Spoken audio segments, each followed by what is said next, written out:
The Knights Templar, a secret brotherhood born in the throes of the Middle Ages, only to vanish after 2 centuries in existence.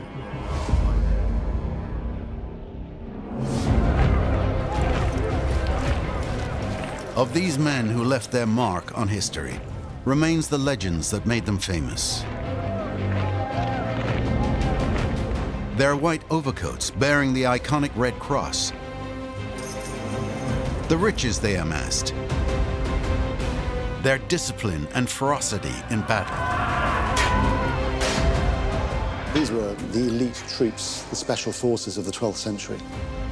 After 1,000 years, mysteries still surround the myth of these soldiers of Christ. Are they priests? Are they monks? Are they knights? What are they? As an English chronicler called them a certain new monster. Who was behind the creation of the Order of the Temple? What was its mission? And how did the Templars become so powerful so quickly? By the end of the 12th century, the Templars had become a substantial international organization. Thanks to experts on the Order of the Temple, along with an investigation where the only written evidence of this period is kept, we discover the birth of a legendary brotherhood, a unique paradox of men simultaneously monk and soldier. It's truly unheard of that there's a military code within a religious rule. There were Christian thinkers who felt that it was an abomination to try to bring together prayer and battle.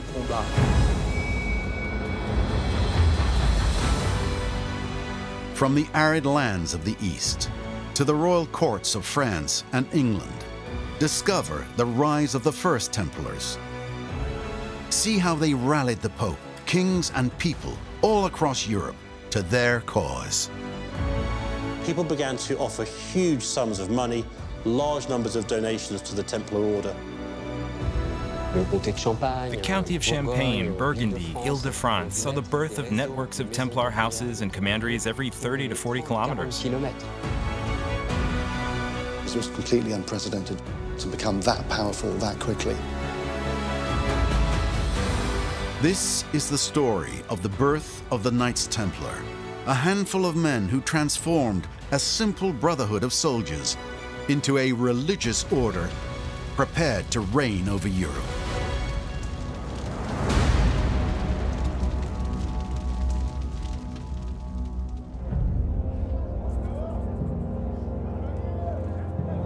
Jerusalem.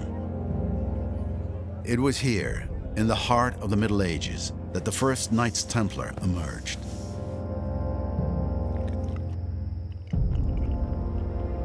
At the time, only a handful of knights, nearly destitute. But all are of great piety and have been trained in combat. Sworn to dedicate their lives to a new cause, the protection of the Holy Land and of the Christian pilgrims who come there to worship.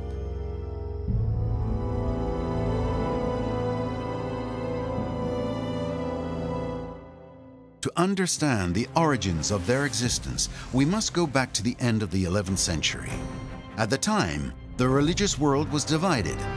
In the West, the vast majority of Europe was under the authority of the Christian Church and the Pope. Islam dominates North Africa, southern Spain, and the Near East, while the Turks threaten the Byzantine Empire and its capital, Constantinople, territory of the Orthodox Church.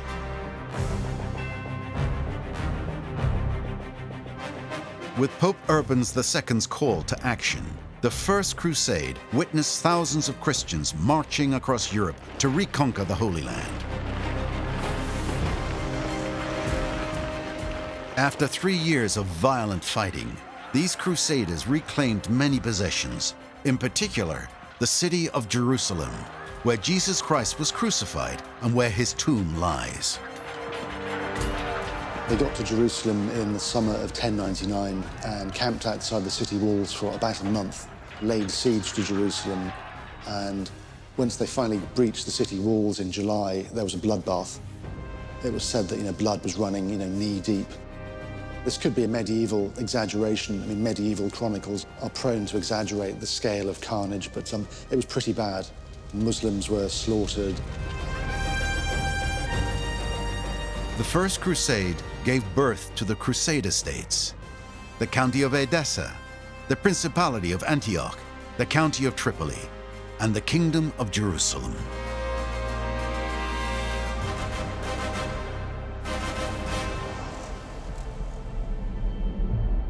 The irony was that after this 3-year epic journey with tens of thousands of people laying waste to various cities, a lot of them just went back to Europe after that.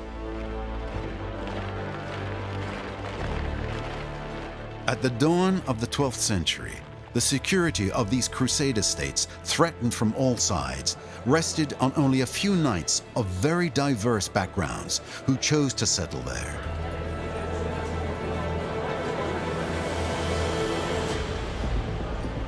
The challenge facing those who remain in the East after the First Crusade is to try and turn their fairly small territorial gains into permanent territories that can last in the long term. From a military perspective, they have enemies in Damascus who can raise armies of several thousand troops, and in Aleppo, a slightly larger army, and also Fatimid Egypt, which can raise about 15,000 troops. Now, given that the Crusader states, at least in their early years, can't put together more than a few hundred knights with a slightly larger contingent of infantry, that's a very serious challenge.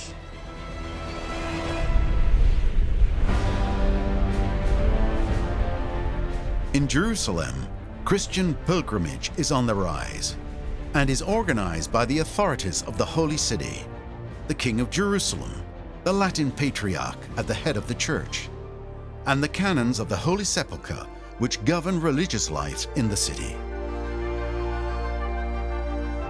The Holy Sepulchre is the church that is located at the site of both the crucifixion and the burial of Christ. It's a church that attracted Christian veneration early on, and therefore it's the Holy Sepulchre which happens to be the main church of Jerusalem. And therefore it's around the Holy Sepulchre, the Patriarch and the canons, that the Church of the East is really structured.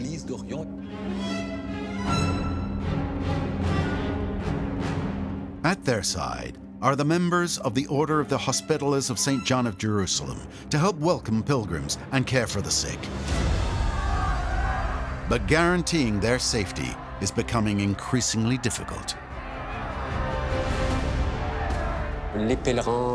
Pilgrims arriving in Jerusalem were under constant threat of guerrilla raids from ambushes.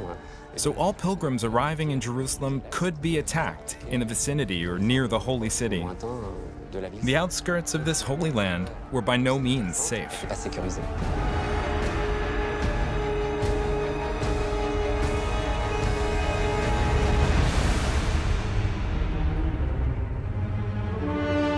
At the time, the Knights Templar didn't yet exist.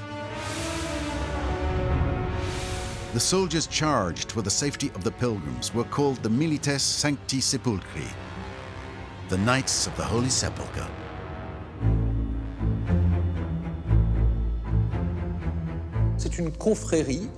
It's a brotherhood of armed civilians who organize themselves to protect the Holy Sepulchre, to protect men and to protect property throughout the Kingdom of Jerusalem. The Milites Sancti Sepulchri are neither part of the canonical order of the Holy Sepulchre nor of the Hospitaller Order of St. John of Jerusalem. It could be said that the Milites Sancti Sepulchri, who are committed to protecting pilgrims, to protecting canons, to defending, if need be, those areas which may be insecure, are in a kind of dual dependence.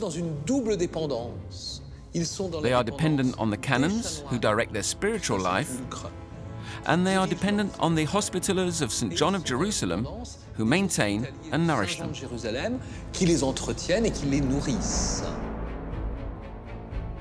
Among these Milites Sancti Sepulchri, one knight will claim his independence. His goal is to form a more powerful group, a hybrid order which no one had ever dared to imagine before. Soldiers of a new kind, both religious and warrior. This knight is the founder of what will much later be known as the Order of the Temple. His identity and history are mentioned for the first time in a 12th century chronicle written by Michael the Syrian, Patriarch of the Jacobite Church of Antioch. At the beginning of the reign of Baldwin II, a Frenchman came from Rome to Jerusalem to pray.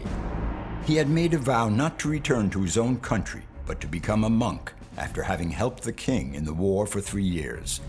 Along with the 30 knights who accompanied him, he would spend the rest of his life in Jerusalem.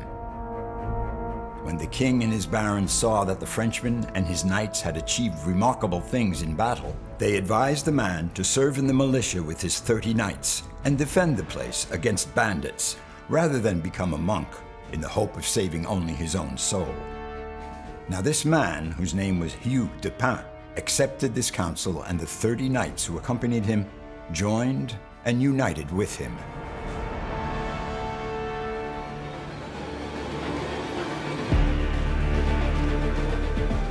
Hugh de Pin, born in the Champagne region around 1070, in a small village that he's named after, located 12 kilometers from the city of Troyes. He's a knight in the service of Count Hugh of Champagne. With his suzerain, Hugh de Pin will spend 3 years in the Holy Land at the beginning of the 12th century, before returning to Europe. Hugh de Pin led a family life. He had a wife and children. And then in 1114, touched by a deep piety that must have inhabited him for a long time, he went back to the Holy Land. And this time he left with the idea that he would never come back.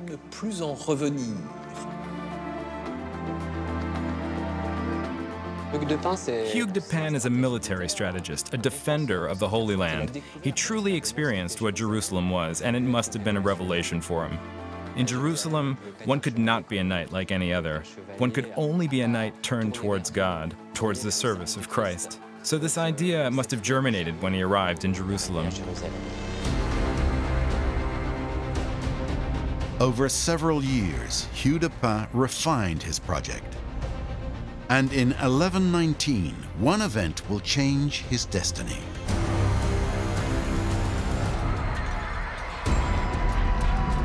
On June the 28th, 1119, Muslims of the city of Aleppo attacked the Principality of Antioch. The intensity of the fighting will be of such violence that the event will be baptized in Latin as the Agea Sanguinis, the Battle of the Field of Blood. It is Baldwin II, the new king of Jerusalem, who will come in person to repel the invaders. This battle reinforced the sovereign's belief that the threat to the Crusader states was becoming too great.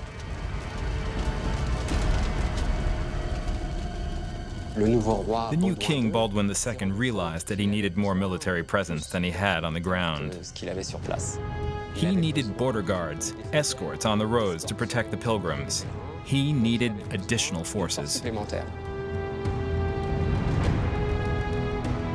It was on January the 16th, 1120, in the small city of Nablus, north of Jerusalem, that a council was to take place that would change the course of history. Assembled around the king of Jerusalem, Baldwin II and the patriarch Gontmond de Piquigny, the council brought together the main clergymen and nobles of the kingdom. On that day, the two men approved the project conceived by Hugh de Pin, the formation of a new order of knights, both religious and military, dedicated entirely to the defense of the Holy Land. The opportunity was seized by the king and the patriarch together to gamble that these knights could be operative, and the patriarch played this game, which was not a foregone conclusion, because these knights, who had gathered in the shadow of the Holy Sepulchre, were empowered. They detached themselves from the patriarch. They claimed to lead a religious life of their own, to no longer obey the directive of the Holy Sepulchre, but a master chosen from among themselves, without ceasing to be what they were, that's to say, knights and warriors.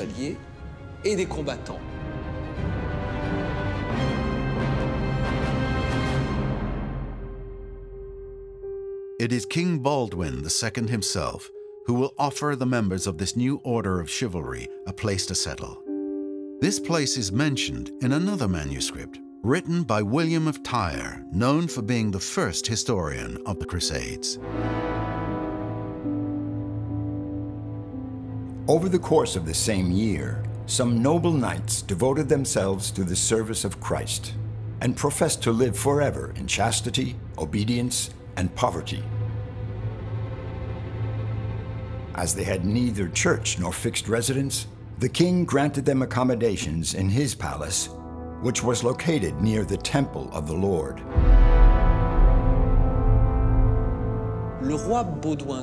King Baldwin II made a very strong gesture by offering his palace to them in Jerusalem. Baldwin's palace actually extended south of the esplanade of the mosques, south of the Temple Mount. It extended into the area of Al-Aqsa Mosque, the former palace of King Solomon. And so Hugues de Pin and his associates somehow took on the name by association, by calling themselves the Poor Fellow Soldiers of Christ and of the Temple of Solomon. The Poor Fellow Soldiers of Christ and of the Temple of Solomon. Later, this name will be shortened, and the group will become one of the most significant orders in all history, the Order of the Temple.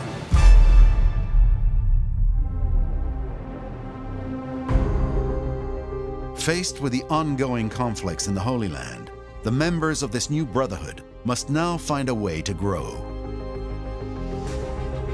The Templars in the 1120s, if they were going to expand, what they really needed was troops, high-quality recruits, money, and land in Western Europe that would supply them with the resources they need to carry on their vocation. Hugues de Pin decides to return to Europe to embark on a vast recruitment and fundraising operation. He went from country to country, France, Champagne, Flanders, England, to try to recruit and promote his project.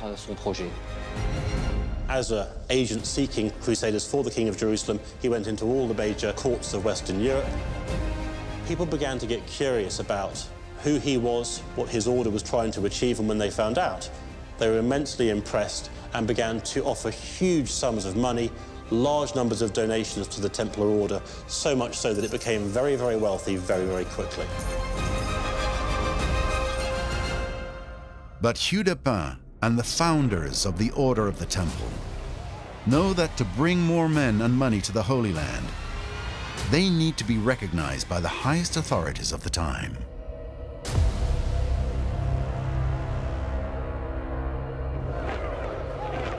At the beginning, people were asking questions like, are they priests? Are they monks? Are they knights? What are they? Because a priest and monk is not supposed to kill, but they are fighters, they are knights. There were Christian thinkers who considered it an abomination to want to unite prayer and combat under the same religious order.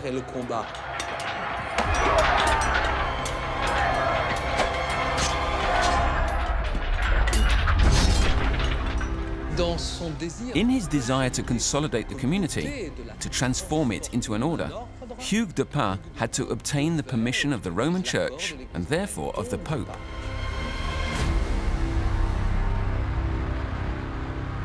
To obtain the Pope's approval, Hugues de Pin will use his connections in a region close to his birthplace, Burgundy. His first wife, Emmeline de Touillon, is a relative of the de Montbard family, in which we also find another man in ascendancy within the Christian Church and recognized throughout Europe, Bernard de Fontaine, who later becomes Bernard de Clairvaux, and after he is canonized, Saint Bernard. Saint Bernard entered the order of Citeaux, and in 1115 he founded a new abbey, the Abbey of Clairvaux. He also came from chivalry, from the border of Burgundy and Champagne, so he had all the characteristics of a man of combat, with a great strength of conviction, a very great orator, eager to lead an ascetic life, a rigorous life in the order of Citeaux, which was really the figurehead of the church at the beginning of the 12th century. Saint Bernard was already in 1129 a considerable figure in the church, a sort of moral figure of the Kingdom of France, both for the clergy and for the common people. He saw in the Knights Templar not only a chance to support the continued defense of Jerusalem, but he also wanted to reform Western European knights. For over 100 years, even before the First Crusade, one of the biggest problems facing the Catholic Church as a whole was to reform Western knighthood. Knights were seen to be troublemakers. They fought vendettas against each other, they caused trouble, they were seen to be arrogant and proud. And so Bernard of Clairvaux saw in the Knights Templar the idea of using the Templars as a role model for Western knights, say, this is how you should be, try to steer them away from their internal feuds and into what he perceived to be a more godly form of vocation. Convinced that this new order of the Temple represented an opportunity for the Christian Church, Bernard de Clairvaux wrote a manifesto which would go down in history, entitled In Praise of the New Chivalry. This is a new kind of militia, which fights a dual battle against flesh and blood and against evil spirits. They live without wives or children, dwell under one roof, have no property of their own. They have no fear of sin by killing an enemy, because it is for the sake of Jesus Christ that they give or receive the blow of death. They are more gentle than lambs and fiercer than lions, so much so that we do not know whether to call them monks or soldiers.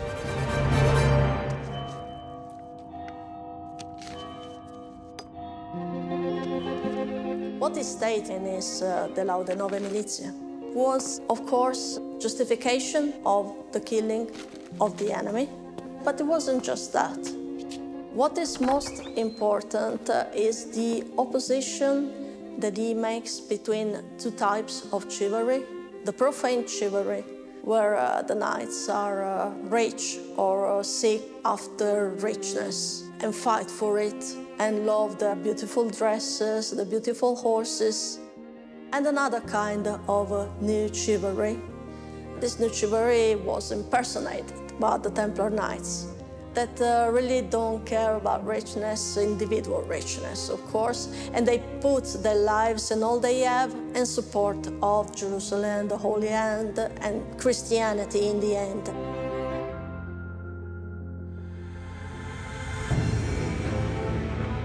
On January the 13th, 1129, the authorities of the Christian Church, under the direction of Bernard de Clairvaux, organized the Council of Troyes, bringing together a representative of the Pope, members of the clergy, nobles and representatives of the Order of the Temple. During this council, the very first rule of the Temple was enacted and put down in writing. Today, only 10 original copies remain in the world. Among them is this work, written in Old French and kept in the National Library of France. The manuscript first contains the rules of the temple, which continues through page 13 and 14. Then there's a list of celebration that the Templars received from the Pope, and then the bulk of the manuscript is formed by the rules of the temple. So, for all of the Temple's legislation, this allows us to say that the manuscript belonged to the Templars. It most probably even belonged to an important house of the order, because it is a beautiful manuscript with a beautiful layout, with the watermarked letters in red and blue, so this is something important.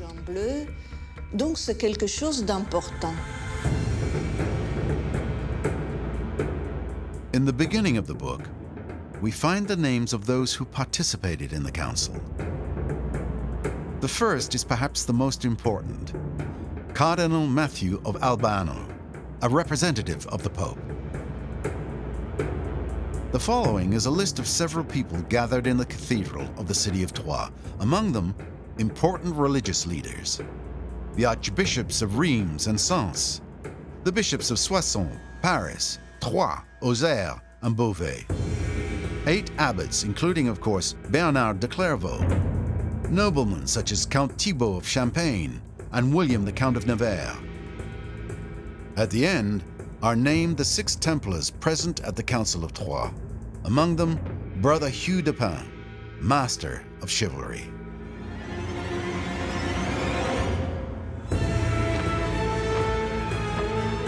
On the 12 pages of manuscript, written on goatskin parchment, are all the recommendations of the Council of Troyes for members of the Order of the Temple.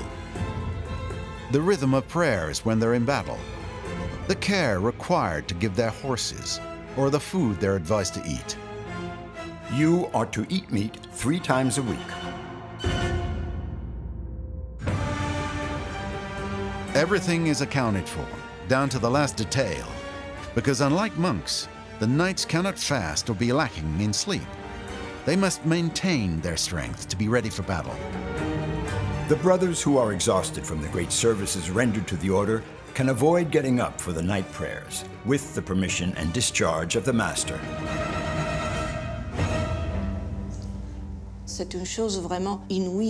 It's a really incredible and innovative thing, the fact that inside a religious code, there's a military part. So there's even a military code which is integrated perfectly inside of a religious order. A little further reads that the participants in the Council of Troyes will bring the Christian Church into a new era. We believe that this new kind of religious life was born in the Holy Land thanks to divine providence. This means that this armed knighthood can, without committing a sin, kill the enemies of the cross. For this reason, we deem that you have the right to be called Knights of the Temple. For the first time, the Church formalizes the idea that one can kill in the name of Christ, and that its armed branch in the Holy Land has a name, the Order of the Temple.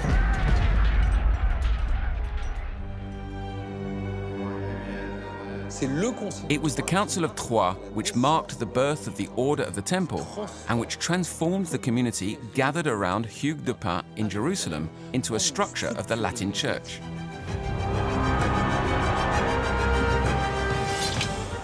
To some people, the idea of the Knights Templar was actually quite almost heretical. One of the English chronicler by the name of Henry of Huntingdon called them a certain new monster.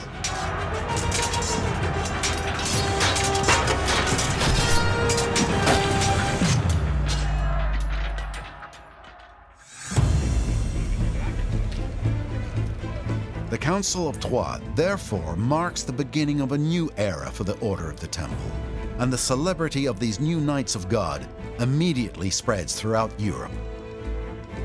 After the Council of Troyes, everything changed rapidly because this new order looked interesting to the Western world, especially, of course, to the aristocracy of the Western world that had found a way to invest their donations in something that was different from the traditional monastic orders. And so donations began to grow, began to increase. They grew constantly and quickly. In a very few years, and in the 30s already, they are powerful in the East. They are starting to build the power in the West too. They effectively became Europe's first standing army since the days of the Roman Empire. And, Rome had collapsed in the 5th century, so we're talking, the first standing army in about 600 or 700 years. So this was a really radical shift. You had a permanent military force in the East, defending Christendom, defending Christian interests.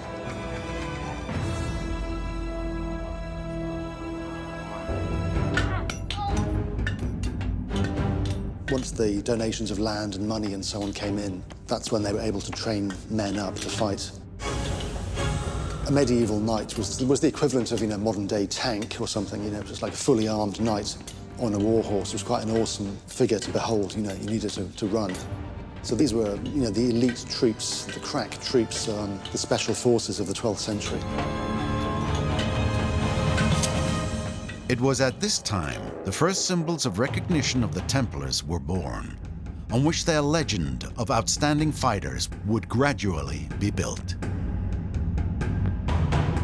The initial knights weren't visually, impressive to start with. They were called the poor fellow soldiers of Christ and the Temple of Solomon, and they were literally poor. They had nothing, just the clothes they stood up in and their swords and a few horses. So after the Council of Troyes, you get massive donations of land and money, and all of a sudden they become vastly wealthy. So the white surcoat is part of this new look. We would call it maybe a rebranding, but to a medieval person, white would symbolize purity. This long white mantle with the red cross on it is precisely the mark of the commitment that was made, since this red cross recalls the blood shed by Christ for the redemption of humanity, and therefore the commitment of a brother of the temple, in his turn, to lay down his life and shed his blood to defend the land of Christ and the kingdom of Jerusalem. The mission of the Knights Templar is to defend the Holy Land. They must therefore not only know how to fight, but also how to make new weapons, organize their movements, and build strongholds to defend pilgrims. And thanks to the donations, the Order of the Temple recruits. The Templar Order essentially has 3 grades. The most famous are the Brother Knights. To be recruited as a Brother Knight, someone in Western Europe would need to be normally of aristocratic background. They would normally have been trained as a knight, so they'd already have the skills to perform the functions of a Templar knight. If you were not from an elite background, typically from a free background, perhaps from an artisan family or from a family of merchants, you would generally go into the Templar Order as a Templar sergeant. Templar sergeants could fight, but it's from their ranks the Templars would recruit their shipbuilders, their carpenters, their estate managers, people with specific trade skills. And the third type is brother priests. These are people who have been ordained as a priest and act as chaplains to the order.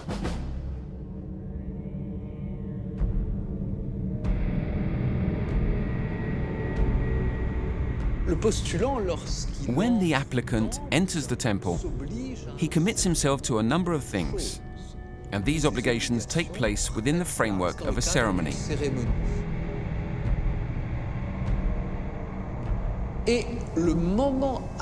And the absolutely decisive moment is when the Templar's mantle is put around the neck of the candidate. Here, he truly enters the brotherhood of the temple. And then, immediately, he swears to respect the vows of chastity, poverty, obedience, and he also swears to fight by all means in his power for the Holy Land. We sometimes refer to this as the 4th vow, and it's something quite essential because a Templar of any kind, knight, sergeant, or chaplain, whether in the West or in the East, ideally competes in the defense of the Holy Land. It's an entry into brotherhood, an entry into an order, hence the importance of the mantle, hence the importance of the sword, and the importance of the oath.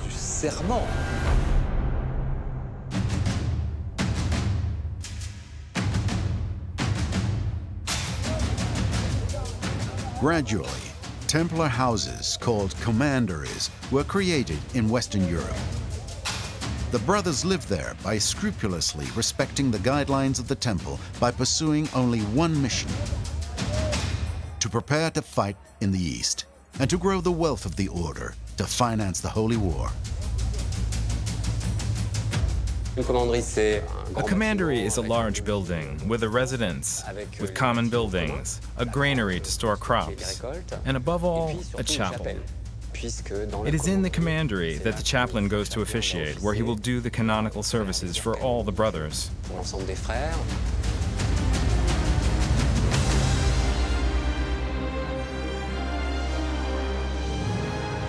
The county of Champagne, Burgundy, Provence, Auvergne, Ile-de-France saw the birth of networks of Templar houses and commanderies every 30 to 40 kilometers.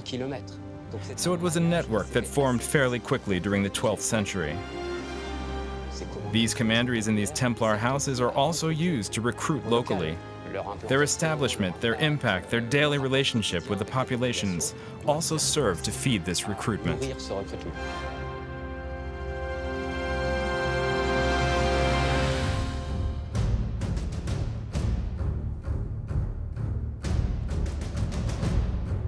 In 1136, Hugh de Pin, the first Grand Master Templar, dies after returning to fight in the East.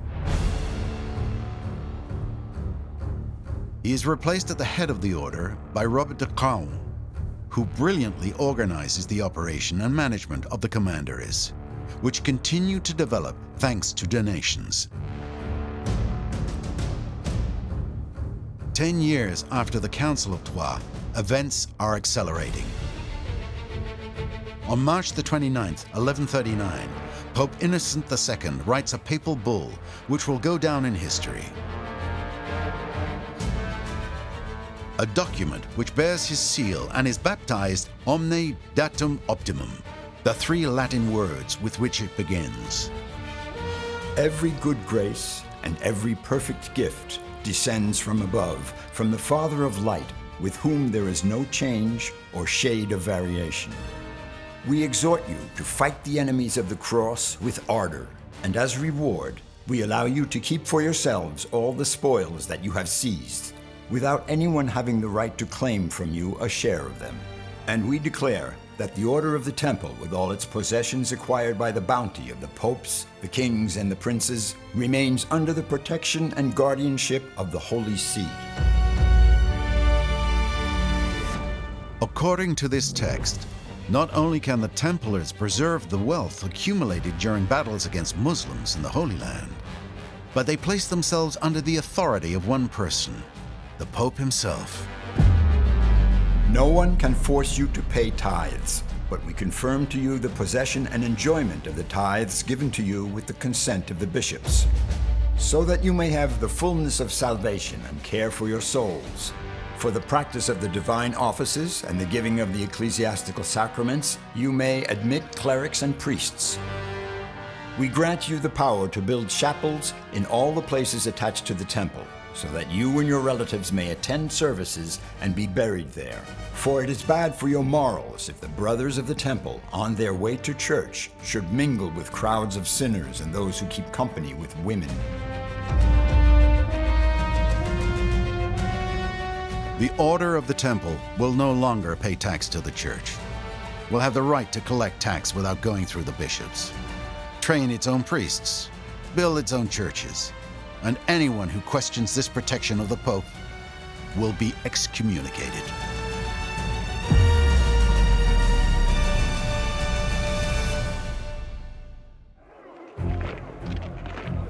The Templars were not subject to the authority of any other churchman, so no archbishops, no bishops, except for the Pope himself.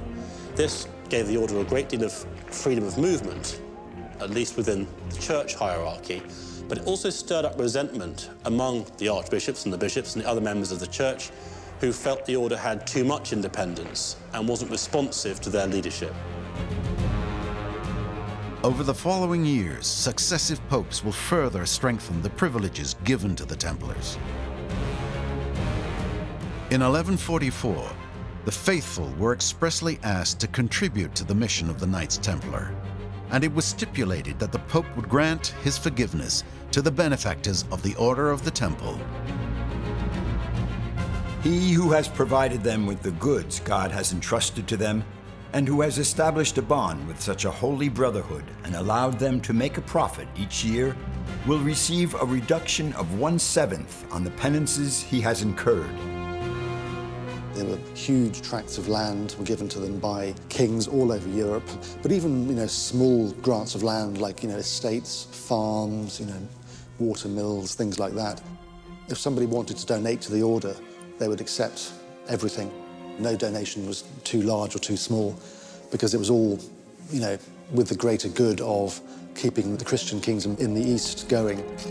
It was very good for a Christian to donate to an order like the Templars, because it's good for your soul, it was good for your afterlife, minimise your time in purgatory, and would ensure that you went to the right place when the time came.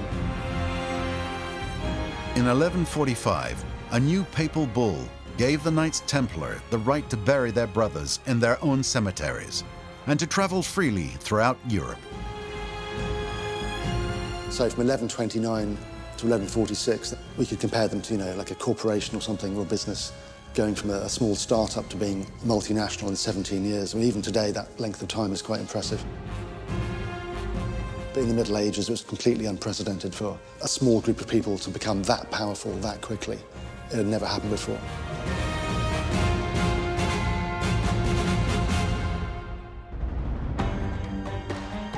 But while the Templar enterprise is developing quickly in the West, in the East, the situation in the Crusader states has deteriorated.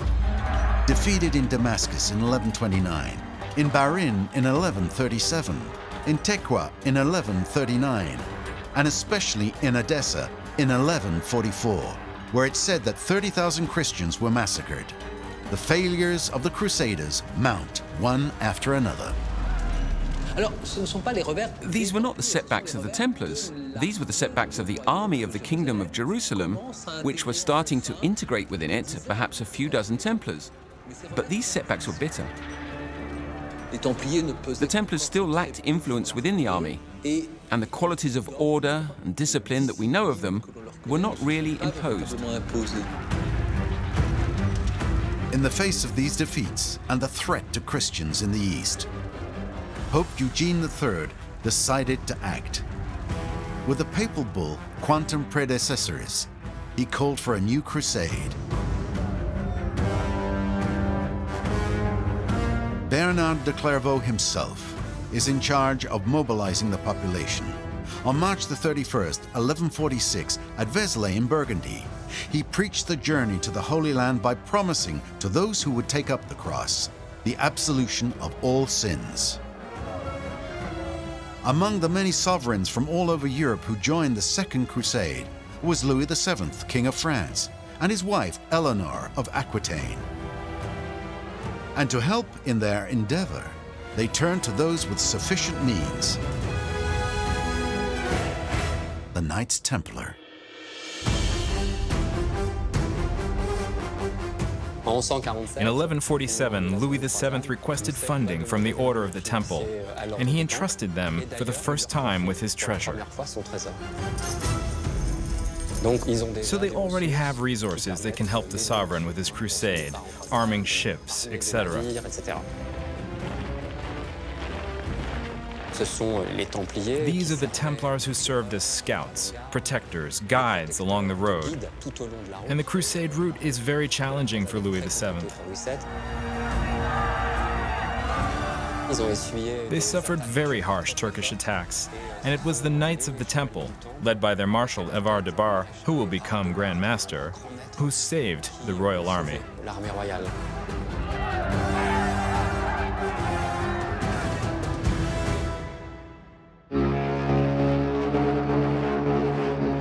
Louis VII is not the only one to embark on the Second Crusade.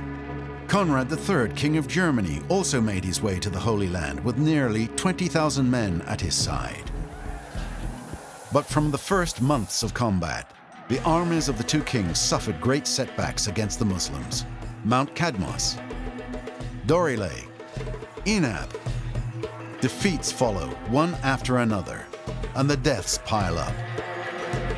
Financing these losing battles is beginning to cost the two kings dearly. So to find the necessary money, Louis VII needs help. He will turn once again to his new allies, the Knights Templar. When the crusade gets into difficulty in 1148, Louis turns to the master of the temple and says, "Can you help us?" So the Templars, the Grand Master goes off in his ship and gets the money from a Templar stronghold. This is like the first time we can see the Templars acting effectively as bankers, supporting European kings. They're not just supporting the interests of the church and fighting for Christ and defending souls, but they are now, by the time of the Second Crusade, also financially very powerful and literally funding the crusade. Despite financial assistance from the Knights Templar, the troops of the King of France, the King of Germany, were unable to recover any territory from their enemies. After 3 years of fighting, the two sovereigns give up. A crusade for nothing, which will nevertheless benefit the Order of the Temple.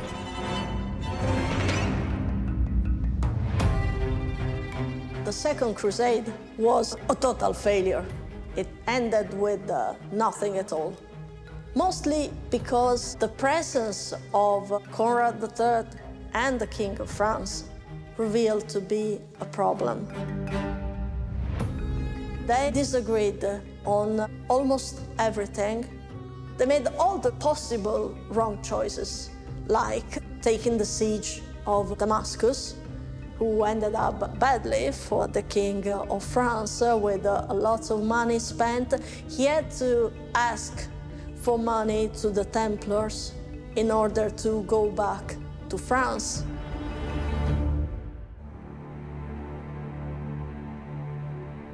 The defeat of the Second Crusade probably helped the Templars. They had lended money to the king. They were the forces that truly ended well in the local situation. The Knights Templar had shown, both by loaning money to the King of France and also reorganising his army at one stage, they had shown how effective that they could be, and this would not be forgotten by the Kings of France in the future.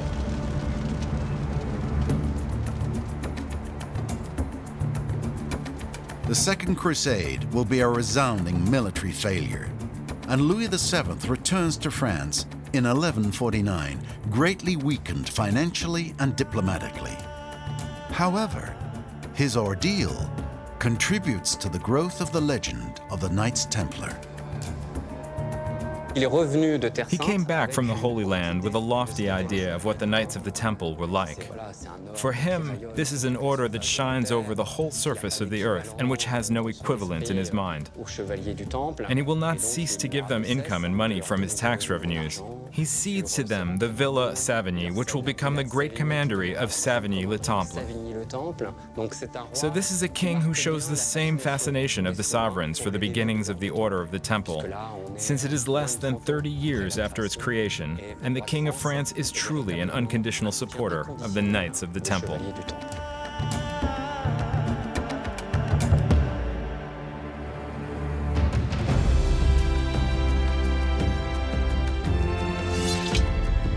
During the Second Crusade, the Templars were able to supply their own contingent to go on crusade.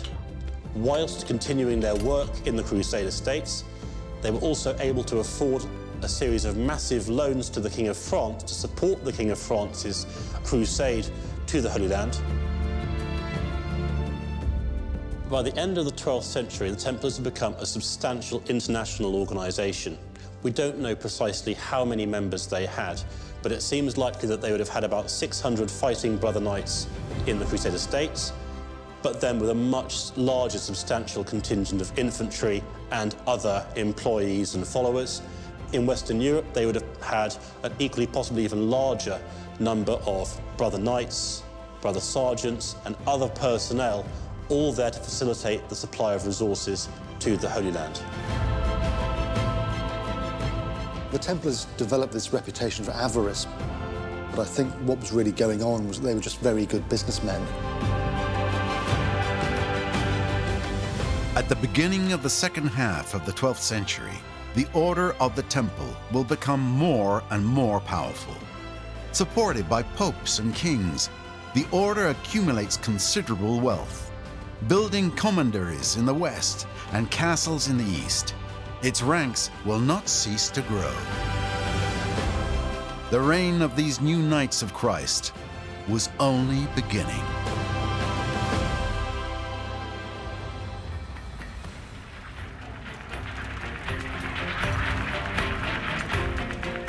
Jerusalem, mid-12th century.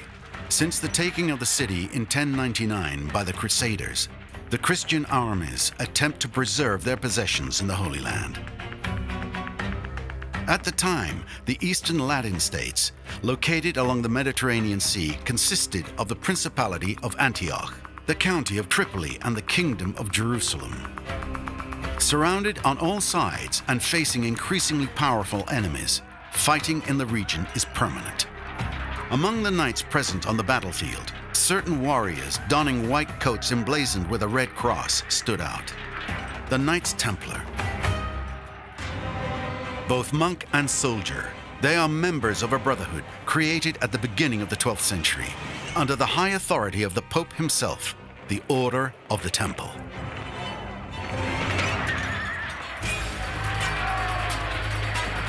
Their mission, to defend Christians on pilgrimage to the Holy Land. In just 30 years, this new breed of knights had become increasingly popular among the kings and peoples of Western Europe. In Western Europe at this time, knights were extremely competent on the battlefield, but they were also perceived to be arrogant. They might embark on things like single-handedly attacking an enemy's line. They might refuse to adhere to orders. The Knights Templar weren't like that. The fact that they were also religious by their vocation meant that they were a lot more sober in their conduct of war. They were just as competent, they trained the whole time, but they were looking at a much more disciplined formation of troops. They didn't break ranks.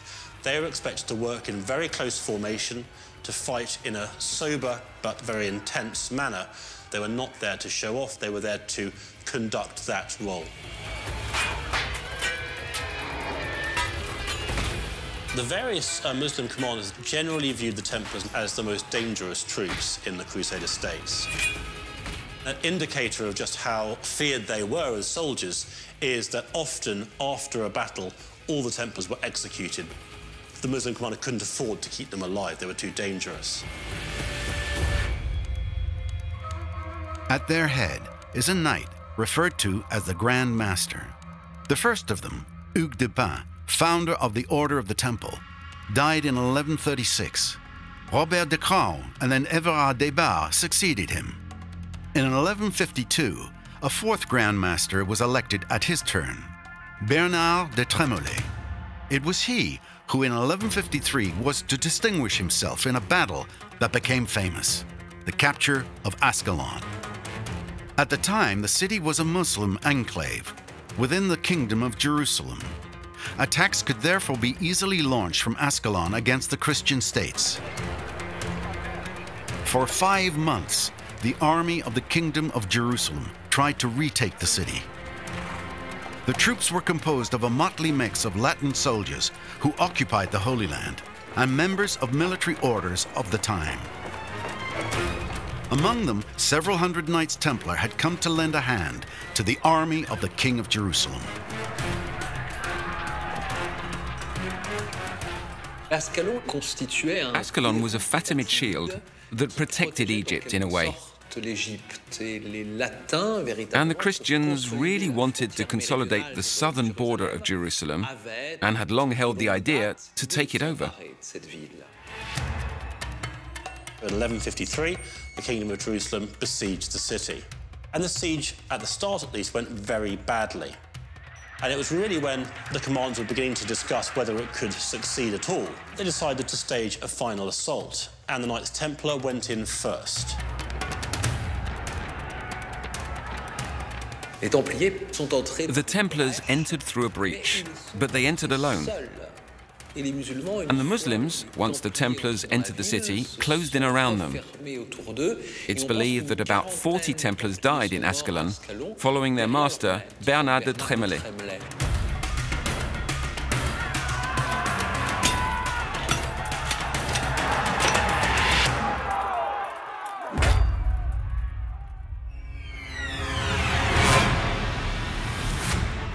So the Templars paid a very heavy price to take Ascalon. But Ascalon was obviously an important moment. And since so much has been said about this battle, no doubt much has also been said about the driving and leading role the Templars played there. The Second Crusade and the taking of Ascalon will further advance the fame of these Knights of Christ, ready to die to protect the Holy Land. In the second half of the 12th century, the Knights Templar began to take an increasingly important place in the armies of the Kingdom of Jerusalem and other Eastern Latin states. The Knights Templar from the middle of the 12th century onwards gained considerable popularity in the West. For the faithful, praying in a temple church, being buried in a temple cemetery, associating with a brotherhood linked to the temple, are all pious deeds. They are meritorious acts. One hopes in this way to achieve one's salvation, all the more so as the Order of the Temple is committed to the defense of Christ's heritage, to the defense of the Kingdom of Jerusalem. We see more and more donations coming in. A heritage is being built up, and networked commanderies are being set up in many parts of the West, which is proof of the popularity of an order that more and more writers and thinkers in the West are beginning to talk about.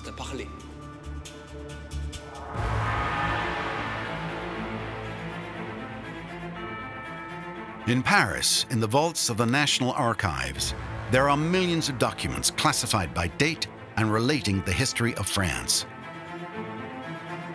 Perfectly preserved documents have recently been found from reserves dating back to the 12th century. They have provided new evidence of the frenzy of donations to the Templars that took hold in Europe very soon after the creation of the order.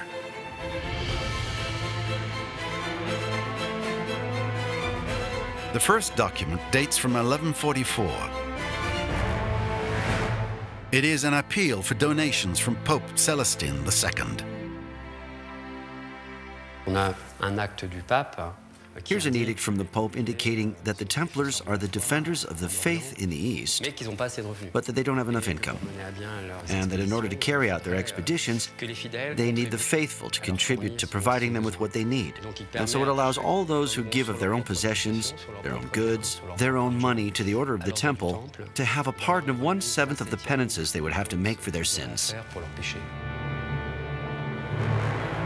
This is the purpose of this appeal to the people, a kind of generalized contribution, incentivized a little bit.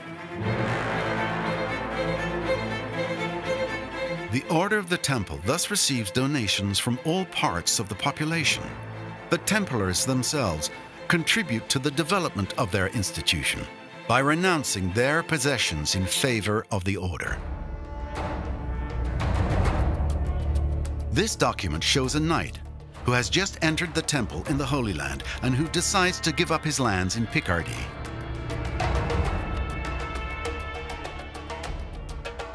In the name of the Holy and Inseparable Trinity, Amen.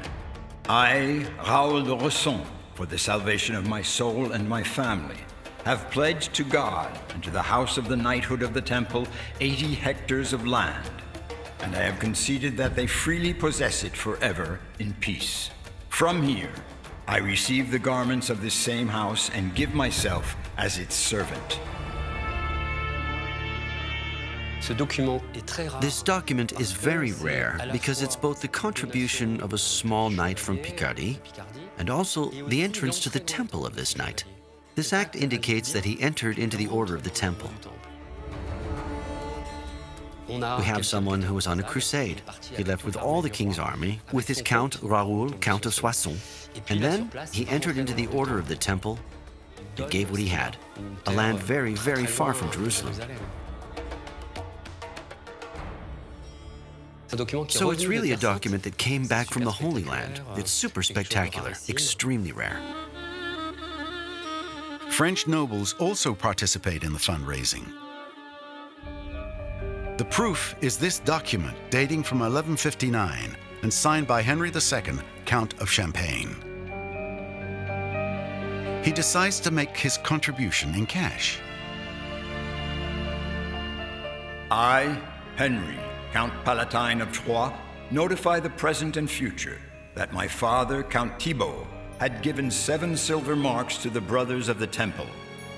I, for the salvation of his soul and mine, have given to them 24 pounds from the tax of Troyes, 12 from the Saint Remy fair, and 12 from the Saint Jean fair. And I granted them that they shall possess these in perpetuity. And in order that this may be established, I have commanded that it be written down, and that it be confirmed by the imprint of my seal. The taulieu is the tax that weighs on sales and purchases. It's a trade tax, in fact. Champagne fairs are booming, they're very rich. And it gives them a very precise annual income, which allows them to accumulate cash each year.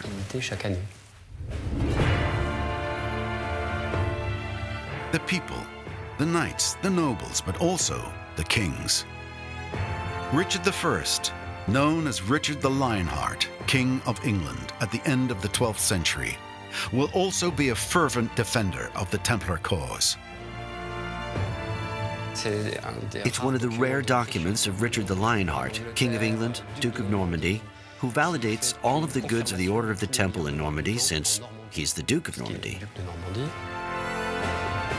Richard, by the grace of God, King of the English, Duke of Normandy and Count of Anjou, we confirm the donations made to the Brothers of the Knights Templar of Solomon's Temple in Normandy.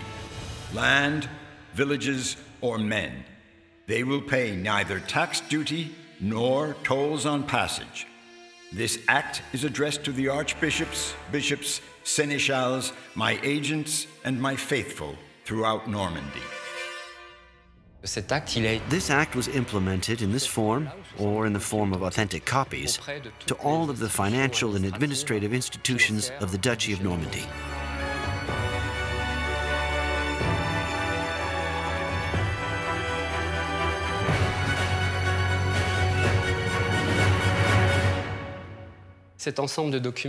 This set of documents clearly shows the convergence of protections. In each kingdom, the sovereigns provide protection and donations. And within each principality, each county, there are particular donations that are made according to the income that can be mobilized for the Templars.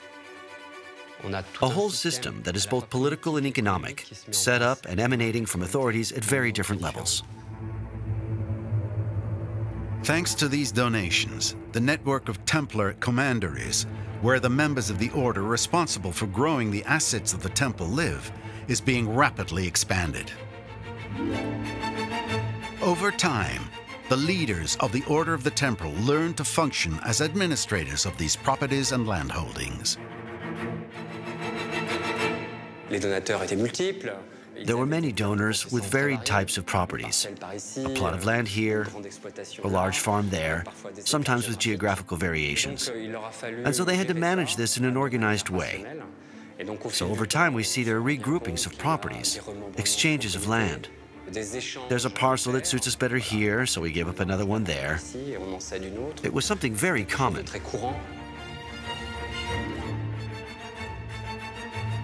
The commanderies were also established near land that could be easily developed. They used the road networks, the river networks, not only for hydraulic equipment, but also for navigation, possibly on rivers. And then the roads allowed them to move their goods more easily to the Holy Land, through the ports of Marseille, Aigues-Mortes, Montpellier, the equipment, the horses, and all the men. They still had to be close to transportation networks because the ultimate goal was to draw all these products to the ports of the Mediterranean. We don't know exactly how many commanderies the Templars had, but something in the region of 900 seems reasonable. And these would have been spread across Europe, from Scotland in the north, right the way down to southern Italy or the Christian kingdoms of Spain. In each of these commanderies, you have 30, 40, 50 people, so we're talking about literally thousands. We could think of the Knights Templar as having sort of eastern and western flanks to it. The order in the east was a military operation designed to defend the Christian Holy Land.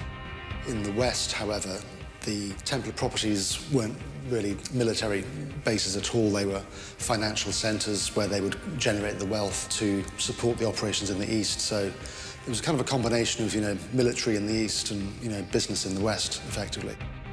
They were sheep farmers. They were, heavily involved in agriculture and, the cloth trade. They ran orchards, tile factories, water mills. You name it, the Templars were involved. If there's a way of making money in the West, the Templars would be involved. It sounds like they're very financially greedy, but they weren't. They were very astute businessmen, and they were doing everything to support their crusading in the East.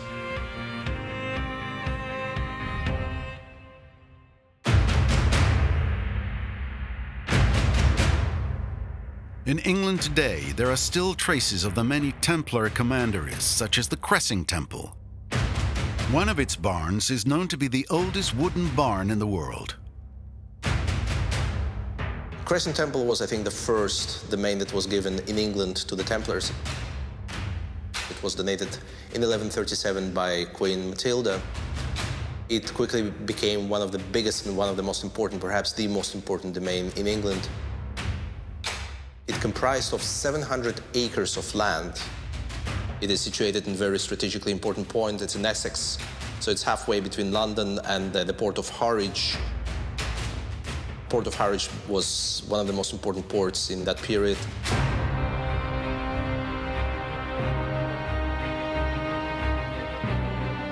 After the Cressing Temple, donations from English aristocrats to the Temple Order continued to flow in.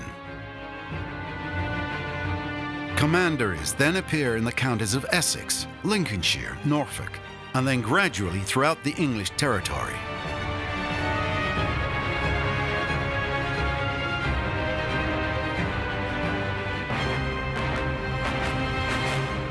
It was really the 13th century that saw the peak of the nation period.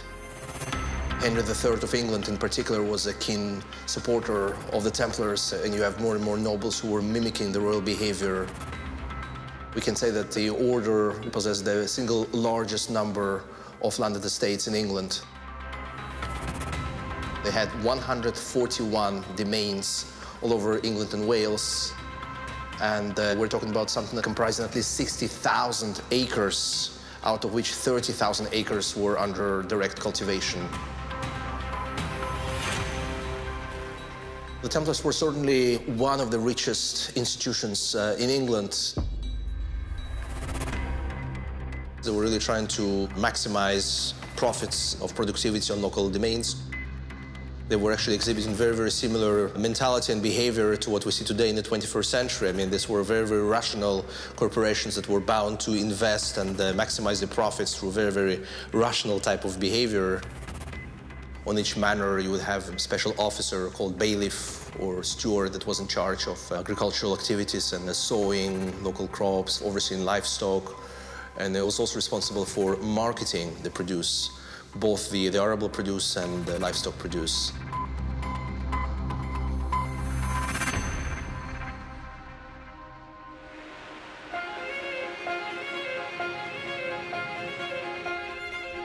In the National Archives of England, located in Kew near London, are the only archives from this period that give a precise idea of the holdings of the Templar commanders and the money they generated each year.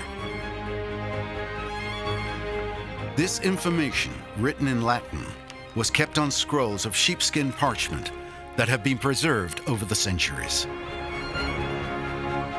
Much like accounting ledgers, these scrolls contain all the details, the quantities produced, and the sums of money spent and collected by the commandery.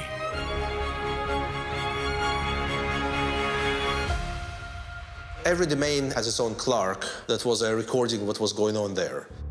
The bailiff will tell him how much was made this year, how much was spent this year, how much was harvested this year, how many new animals were born, how many animals died, how many animals were purchased, how many were sold, and how many were transferred to other places. And the clerk would just record it in a very meticulous manner. Those clerks were very well-trained riders. They would be usually using a goose feather. They would dip it into an ink, usually brown color, and they would just execute it in very, very fine calligraphic script. Once the entire membrane would be covered, they will be given another membrane. Once the whole account will be ready, they would just stitch several membranes together, and they would create this huge roll. Here, the accounts of the commandery of Temple Brewer in Lincolnshire, in the east of England. The domain of Temple Brewer in Lincolnshire is located on a little bit infertile land, which is much better suited for livestock rearing rather than crop production. We harvested 73 quarters of wheat, 3 quarters of rye, 40 quarters of barley, 46 quarters of dredge, and 162 quarters of oats. But even there, we see that they were able to diversify the crop production. There were some pockets of wheat, barley, rye, and especially oats, because on this type of land, you really want to concentrate on oats as much as possible. But it really was the livestock sector that played an enormously important role on that particular manor. Temple Brewer was the single richest manor in terms of the number of sheep. It stocked 4,500 sheep, which was a really remarkable number. Sheep were very, very profitable because English wool was one of the most sought-after commodities. It was both relatively inexpensive and of fine quality. It attracted lots of merchants, especially from Italy. Another account roll from an area also located in Lincolnshire shows that the English Templars were not content to sell their products only in local markets. They were also present on the international trade market. We produced 3,002 fleeces of wool, which together weighed 5,000 pounds.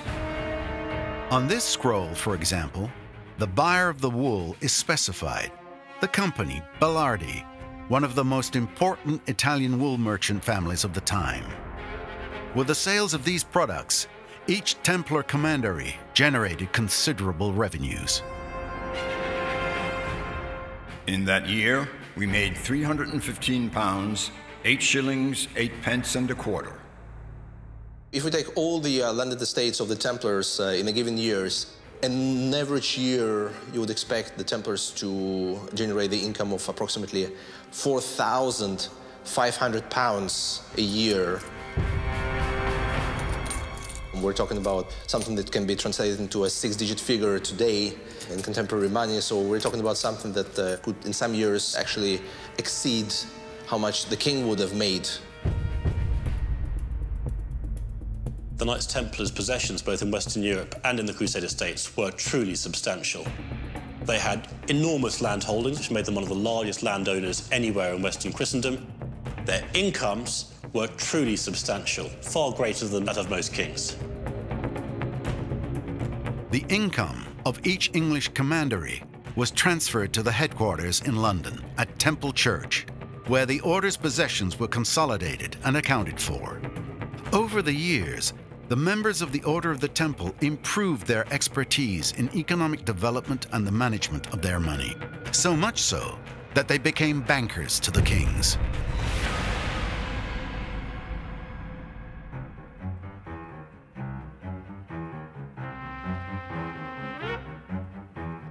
They kept their accounts with scrupulous care. They were very cautious with their investments and so on. And, you know, they also worked really hard as well.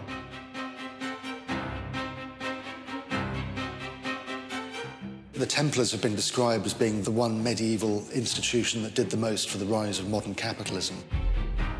That sounds a bit materialistic, but if you think about it, the Templars were sworn to defend the Holy Land, and everything they did had that aim in mind. That was their official raison d'etre, was defending the Holy Land. The Templar Order didn't just bring together people who wanted to fight. It brought together people from a whole range of different backgrounds, including people who had various trades or artisan skills, and indeed skill with money.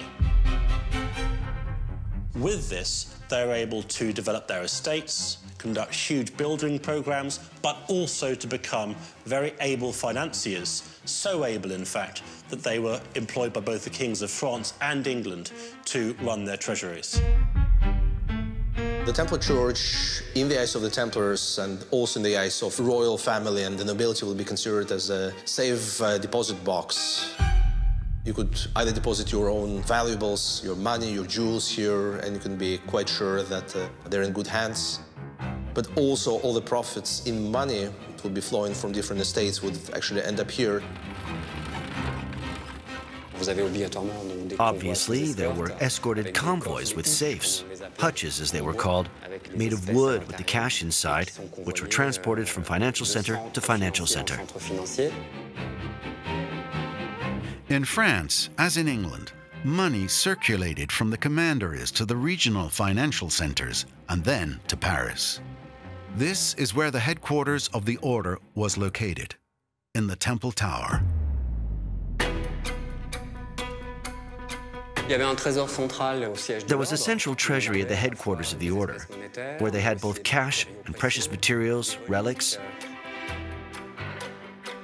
The Great Tower of the Temple in Paris served as a sort of safe for several depositors. The king, first of all, so everything that was not spent on site in the provinces and that came back from the bailiffs, from the guards of the kingdom, went back to Paris and was stored in the Temple Tower.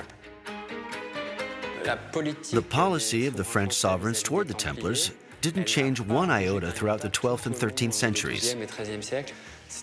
That is to say, for Philip II, who entrusted them with his treasure definitively, and all the other sovereigns like Saint Louis, the king's treasure was kept in the Temple Tower, and that's where the money was taken. That's where it was brought to.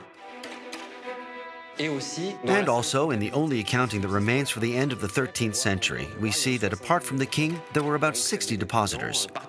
So it was private depositors who put their money in the Temple Tower out of convenience, because the management was also carried out by the Temple brothers on site. This document, dating from the 13th century, is one of the rare few that survived. I, Brother Jean de Tours, treasurer of the House of the Temple of Paris, certify that we have received and kept in deposit from the executors of the will of Mr. Jean, Cardinal of Saint-Cécile, the sum of 9,000 pounds, a sum which the same cardinal bequeathed in his will, on condition that 3,000 pounds be allocated to support operations in the Holy Land. This is a receipt signed by the treasurer of the Tower of the Temple, which certifies the deposit of 9,000 pounds, a sum equivalent to 250,000 euros today. These few lines are enough to imagine the amount of money that the Templars managed.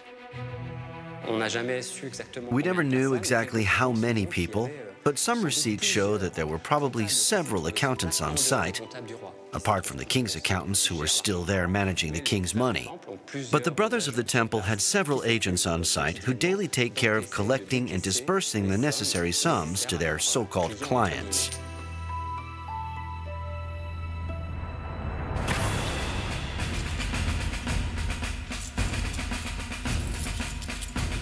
The purpose of this financial organization is to fund the needs of the war in the Holy Land.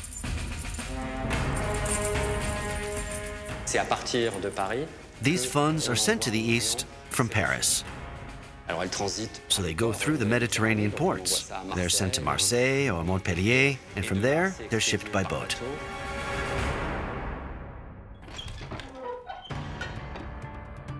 The establishment of secure financial transport networks and safes within depository banks enabled the Templars to set up an innovative system, specifically intended for pilgrims to use on their journey to the Holy Land.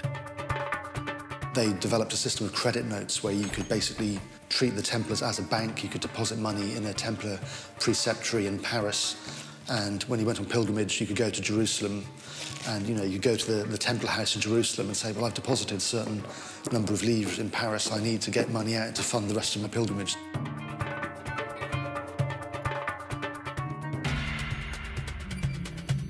Thanks to this deposit system, the pilgrim could travel without risking being robbed on his journey.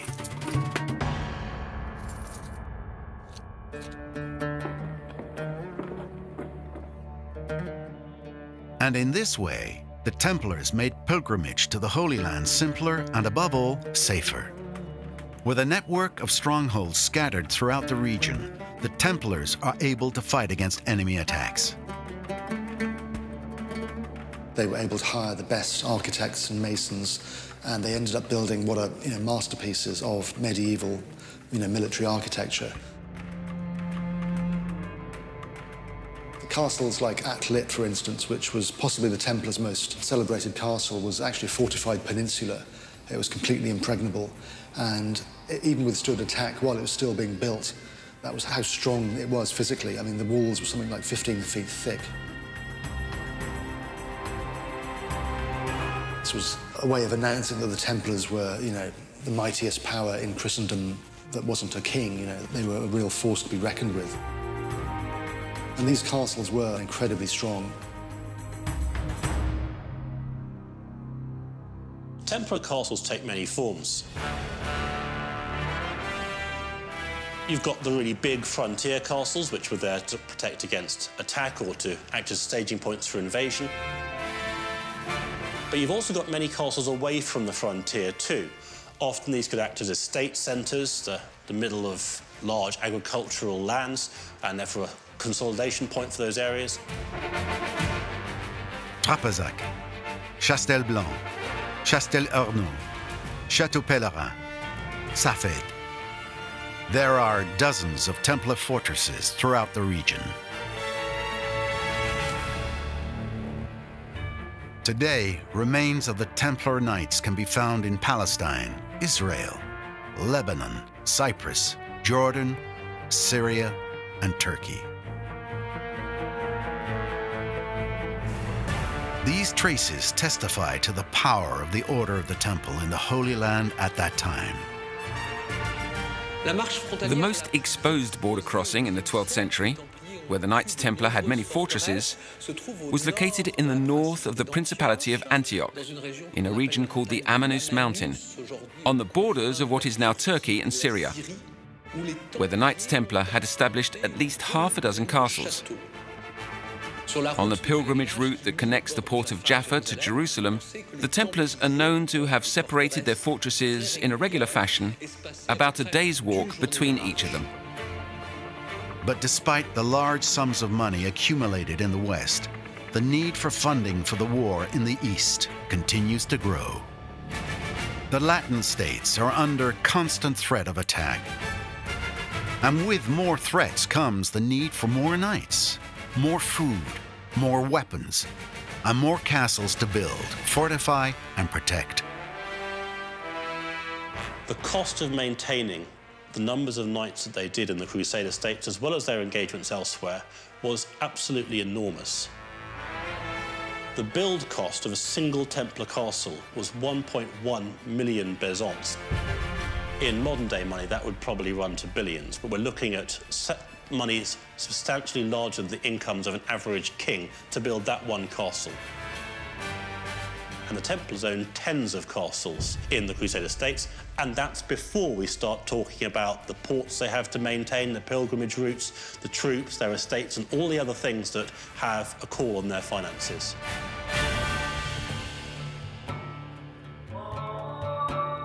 At the end of the 12th century, the military situation is increasingly tense, especially because in the midst of all the Muslim forces that are tearing each other apart in the region, a new leader is on the rise, Saladin.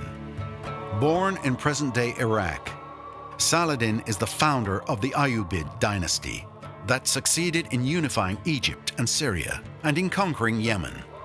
He quickly establishes himself as the main threat to the Eastern Latin states, and in particular, to the Kingdom of Jerusalem. Probably the Kingdom of Jerusalem was not his main goal. But when he conquered Egypt, of course, this strip of land that included the Kingdom of Jerusalem was already surrounded by the Muslims. So it seemed really difficult to provide a defense for it. At the time, the King of Jerusalem was called Guy de Lusignan. The kingdom is composed of several fiefdoms, each controlled by its own lord.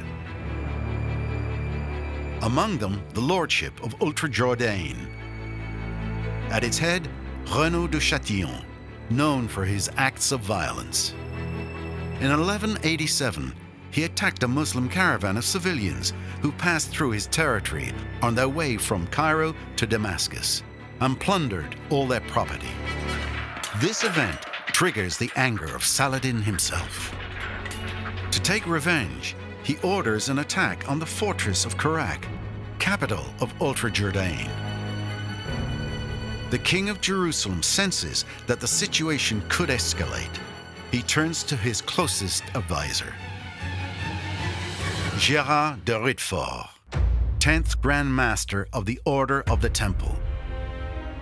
Gérard de Ritfort was a very important man in the Kingdom of Jerusalem. Faced with the threat posed by Saladin, Guy de Lusignan sent Gérard de Ritfort as his ambassador to the Count of Tripoli.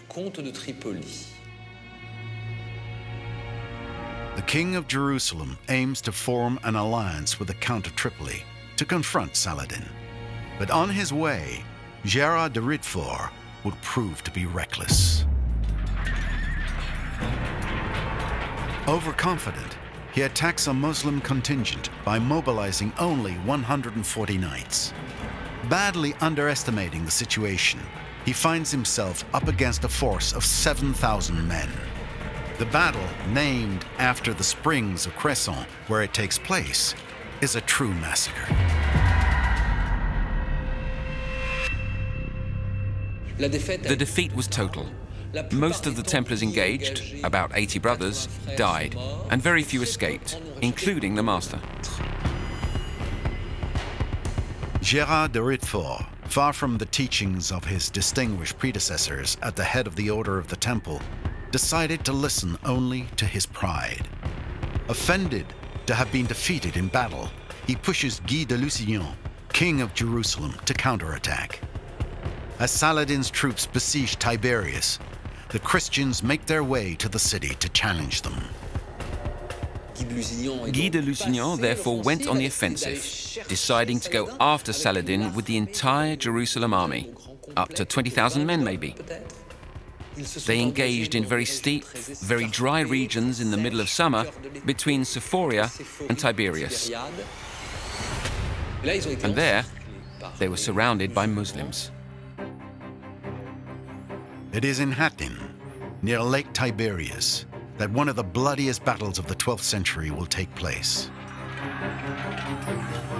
Exhausted and parched, the Christian troops are far too weak to hold their own against Saladin's men. On July the 4th, 1187, the battle opened at Hattin, in the worst conditions for the Christians.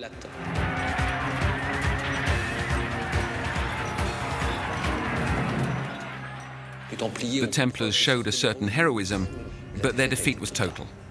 There were many dead and even more prisoners. We know that a lot of the courtesans around Saladin took like an honor to behead Templars that had fallen into their hand.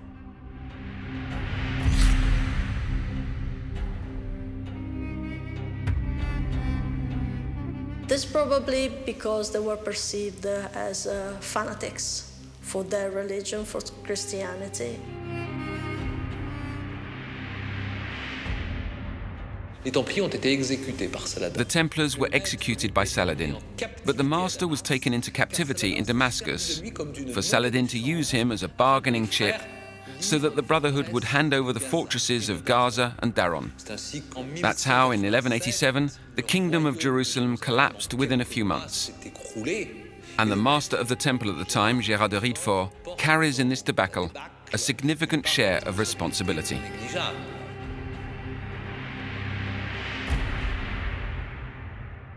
The Kingdom of Jerusalem only had one army. It didn't have the depth of military manpower to be able to raise new forces. And so at Hattin, the Christian army wasn't simply defeated, it was annihilated.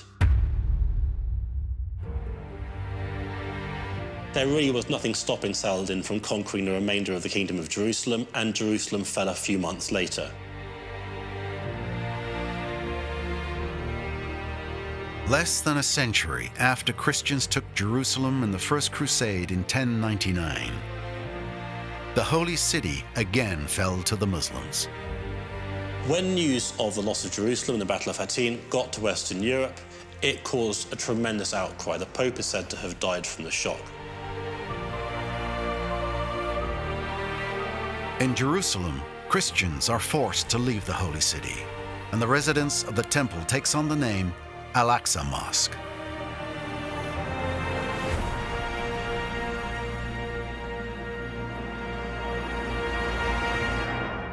After the Battle of Hattin and the fall of Jerusalem, all the Christian forces, especially the Templars, were at their lowest point.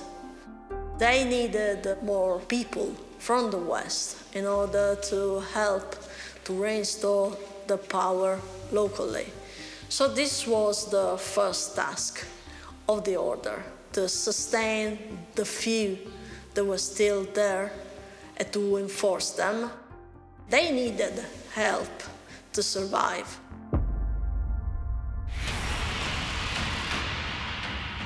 This help will arrive thanks to the Third Crusade, financed by a tax christened the Saladin tithe and collected by the Templars themselves. This crusade mobilized thousands of men.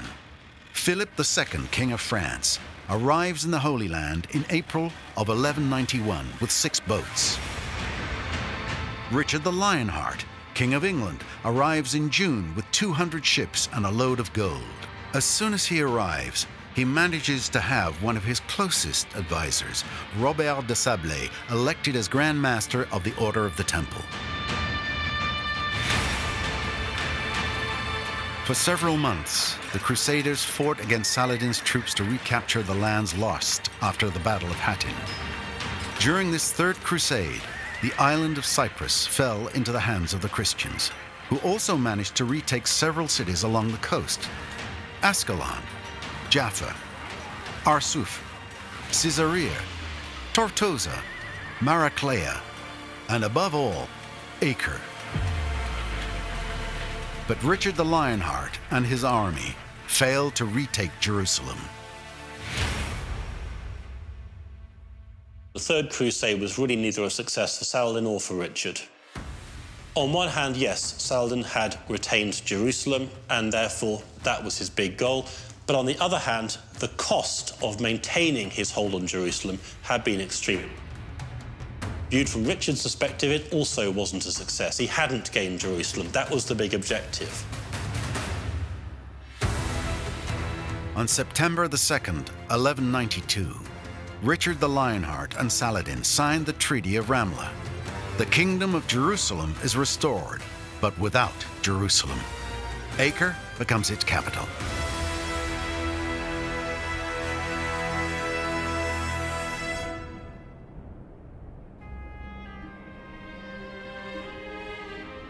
Saladin dies the following year. And throughout the 13th century, the Templars in the East tried at all costs to defend this strip of Christian land along the Mediterranean coast between Antioch and Ascalon.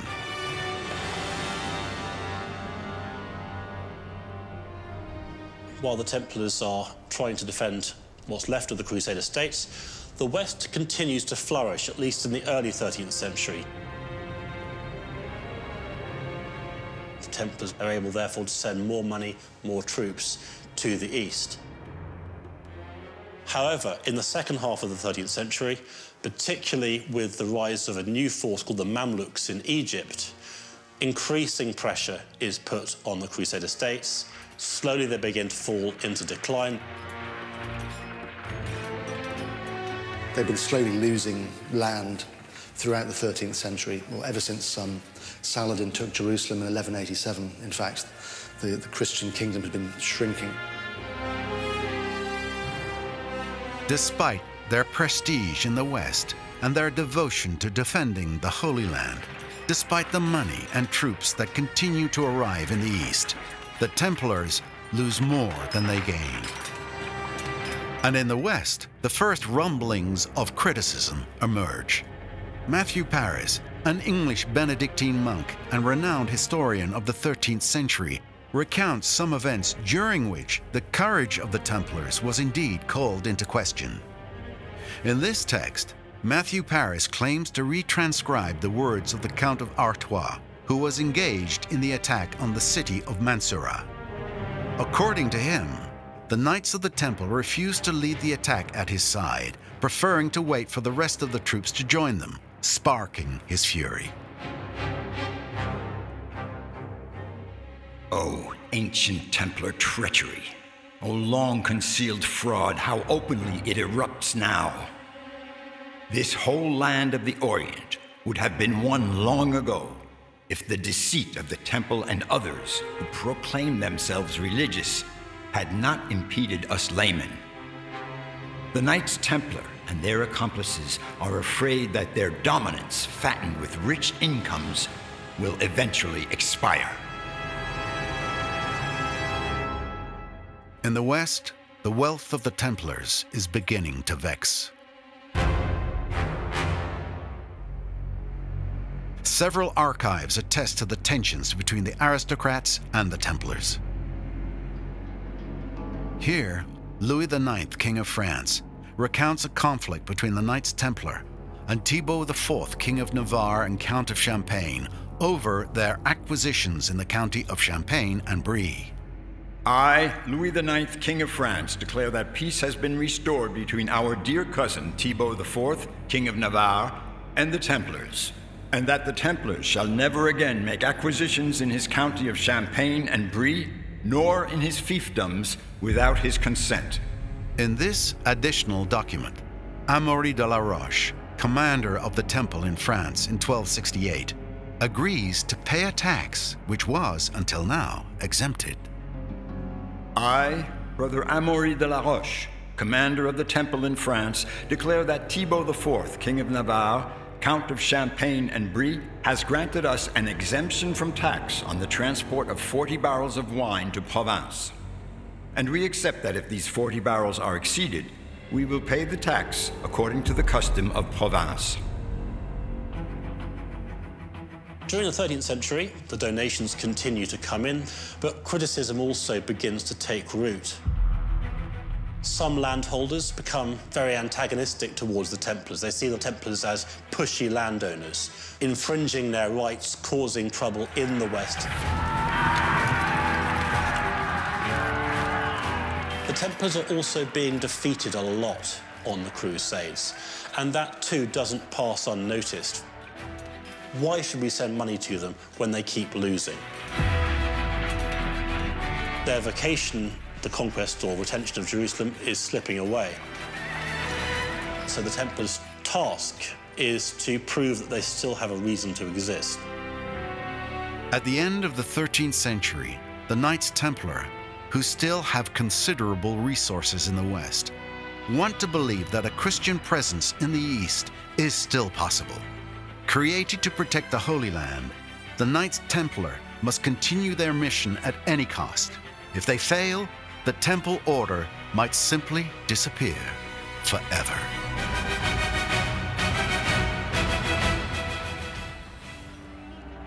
Acre, a city on the eastern Mediterranean coast, situated north of Jerusalem. In the month of April 1291, the Mamluk Sultan, Al-Ashraf Khalil, lays siege to the city with his army of 220,000 men. Inside are 30,000 inhabitants, including 14,000 soldiers and a few hundred Knights Templar. These fighters are members of the Order of the Temple, a brotherhood born at the beginning of the 12th century. Their mission? To defend Christians in the Holy Land. But nearly 200 years after their creation, and despite 8 crusades, Christian holdings in the East have largely disappeared. Surrounded by Mongols and Muslims of the Mamluk dynasty, they are under constant attack.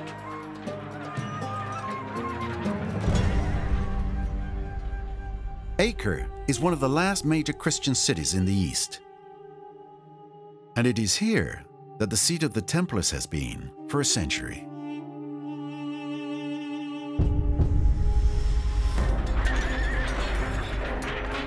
On May the 18th, 1291, the Sultan's soldiers launched the assault.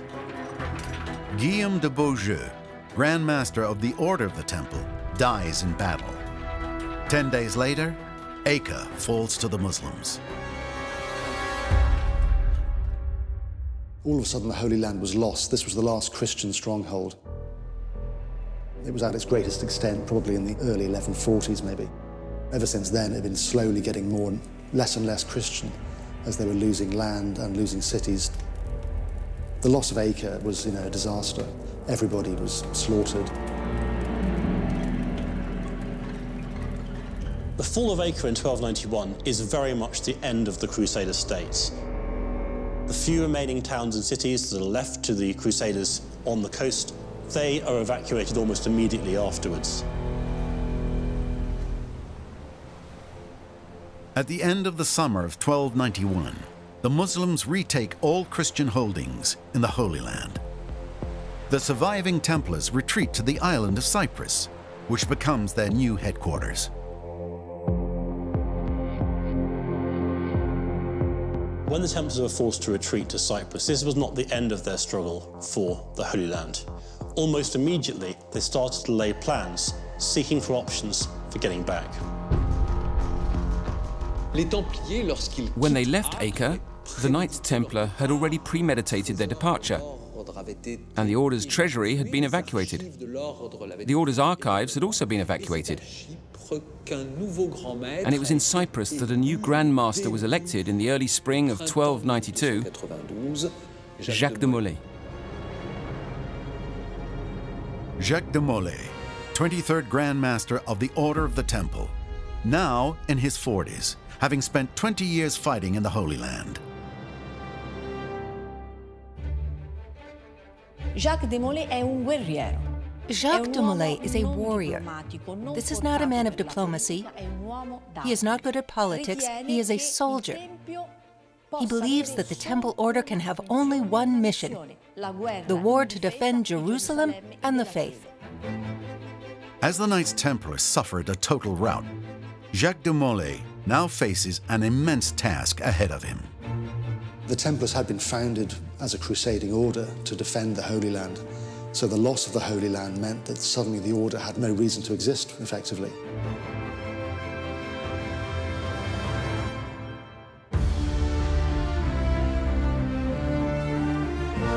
As early as 1293, Jacques de Molay traveled throughout Europe to convince the Pope and the kings that it was possible to reconquer the Holy Land. For 15 years, he worked tirelessly to maintain an armed presence on the island of Cyprus, ready to go back into battle. In 1306, an event will alter the status quo. The new Pope Clement V commissions Jacques de Molay to write a report on the necessary conditions for possibly launching a new crusade. When Clement V wrote to him in 1306 to ask his opinion on a new crusade, we can assume that he was very happy with the circumstances, that finally this policy that he had supported for about 15 years was going to have a successful outcome.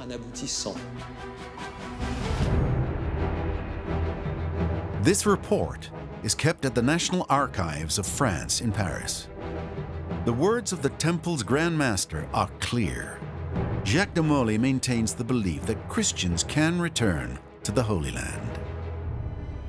We must organize a great crusade to destroy the enemies of the Christian faith. If we could have 12,000 to 15,000 knights and 5,000 pedestrians, with the help of God, we will be able to recover the entire Holy Land. I also recommend that you arm 10 ships as soon as possible. I will arrange for the money to pay the fees. With his field experience, he realizes that sending small expeditions is not enough to overcome the situation, and that it will take an army of boats to retake a minimum of positions.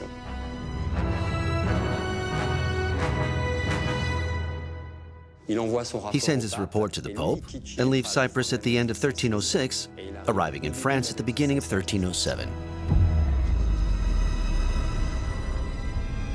Jacques de Molay arrives in France, ready to do anything necessary to promote his new crusade. However, he doesn't know it yet. He will never again return to the East. He is the 23rd Grand Master of the Order of the Temple, and he will be the last. Behind Molay's back, two men have been plotting in secret over several months to realize one of the most Machiavellian plans in history, to bring down the Order of the Temple.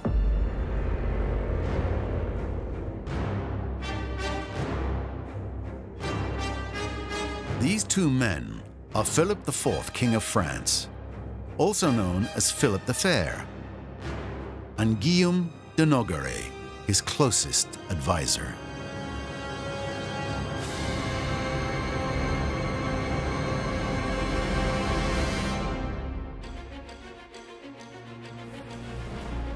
At the time, Philip the Fair has been king for more than 20 years.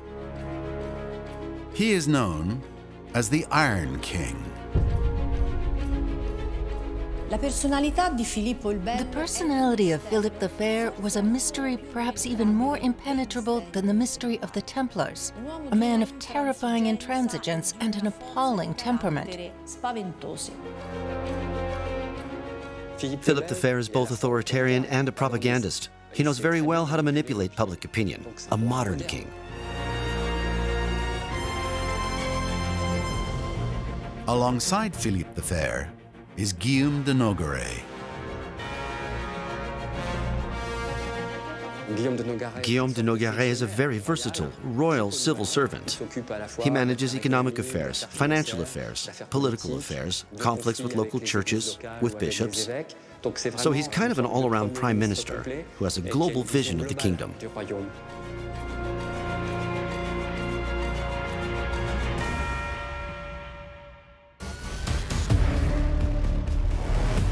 The reasons which drove these two men to destroy the Order of the Temple were multiple.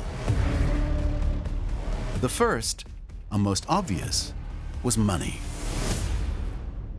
Philip the Fair had a very aggressive and very dynamic territorial policy, as much towards the south of France and Lyon as towards the north, towards Flanders, and therefore he's in a permanent war in the early 1300s with the cities of Flanders and the Flemish nobility, and these military expeditions cost him lots of money.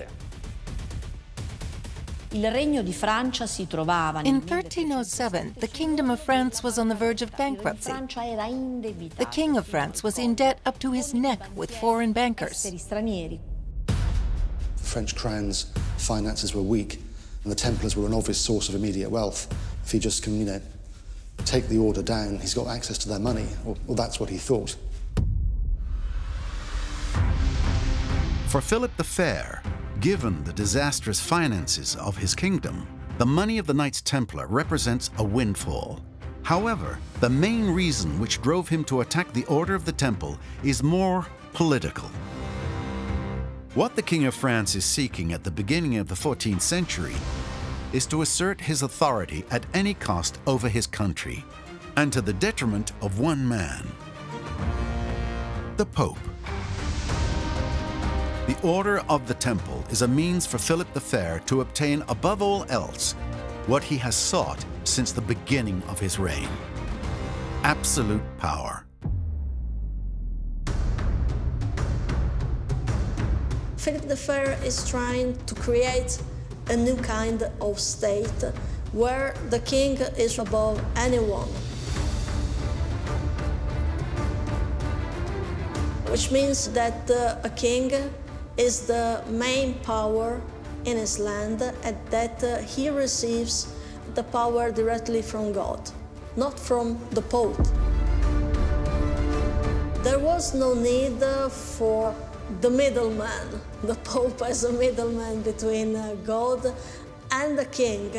Of course, the Templars could not fit in this new modern world, new vision. They were a part of the past. If Philippe's looking for a way to erode the powers of the Church, perhaps the Templars, who have a substantial presence in the Kingdom of France, become a viable target, particularly given the collapse of the position in the Crusader states only a few years previously.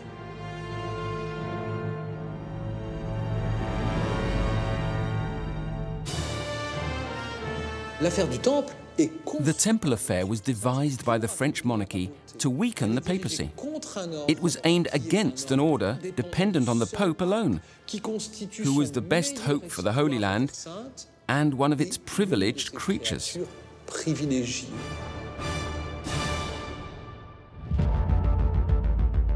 To take down the Templars, Philip the Fair and Guillaume de Nogaret carefully formulated their plan. Several months before Jacques de Molay's return to Europe, they secretly warned the new Pope Clement V that scandalous rumors were circulating about the Order of the Temple. According to these rumors, the Templars were actually heretics. Heresy is one of the most terrible crimes that there was. It's a crime against faith. The Templars were accused of denying Christ, of maintaining initiation ceremonies where one would encourage the brothers to indulge in sodomy with each other. The Templars, instead of fighting for the faith, would offend it on a daily basis. Rumours about the Templars had been circulating for, most of the time the order had been going, whether there was any truth to them or not. They were also, fanatically secretive, but they were in their own bubble, effectively, of privilege.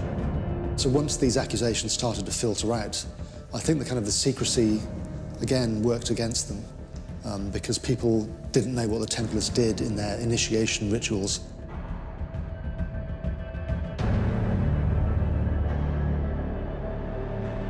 Guillaume de Nogaret collects testimonies, accumulates evidence, false evidence, constructs arguments, a list of possible accusations against the Knights of the Temple. It's in 1306 that all these accusations, these rumors that are circulating, will grow and grow.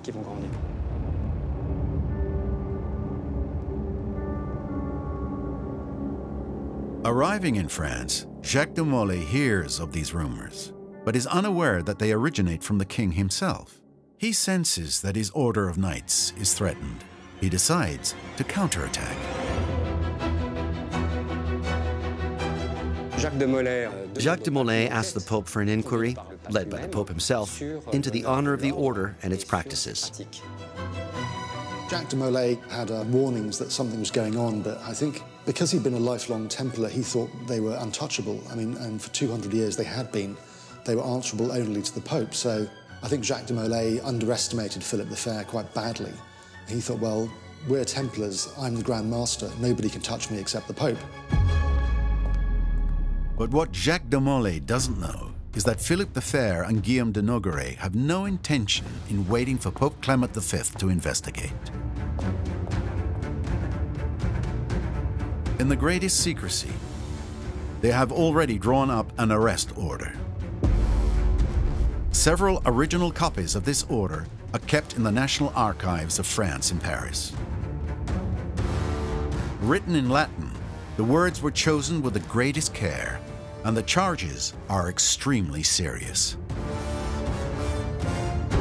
In the arrest order, there are 5 main justifications which are advanced. First, something implausible that happens during the initiation of a new Templar. A brother who is received is led behind the altar. The master then shows him the cross, the figure of our Lord Jesus Christ, and makes him spit on it 3 times. Secondly, there were some other troubling practices for the candidate to be a new Templar. The officiant who will dub him as a new Templar kisses him at the base of the spine, just above the buttocks. A very bizarre, obscene kiss. Thirdly, the Templars would be encouraged at their initiation to have homosexual practices so as not to unite carnally with women. Then the master tells him that according to the statutes of the order, if a brother wants to sleep with him carnally, he is obliged to accept. So they were advised to commit an abominable crime, which all heretics are charged with, sodomy. They are also accused of worshipping an idol, something which is in the realm of witchcraft and magic. And the final justification? The brother chaplains of the Order of the Temple would not consecrate the host at the communion of their members, meaning not an orthodox practice during the course of a Mass. A set of heterodox practices is swept away to justify an accusation of heresy.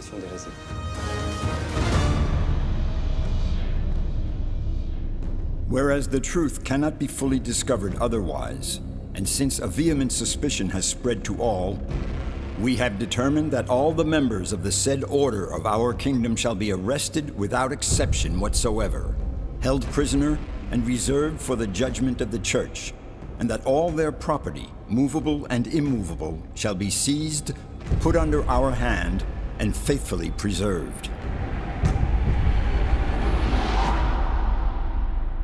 The arrest order indicates that the operation must remain an absolute secret. On September the 14th, 1307, the royal order was sent to all regions of France and delivered in person to the bailiffs and seneschals, the king's representative officers, had the task of preparing one of the greatest police operations of the Middle Ages. 1 month later, throughout the Kingdom of France, and at precisely the same time, the king's police arrive at the gates of each commandery of the Order of the Temple.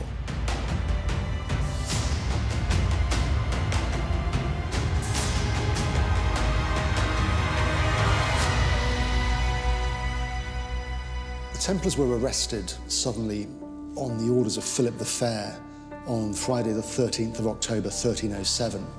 And this is thought to be the origins of Friday the 13th being unlucky. It certainly was a bad day for the Templars in France. They were all arrested at dawn throughout France. It speaks of considerable preparation and considerable logistics, all the more impressive because the Templars didn't suspect it coming.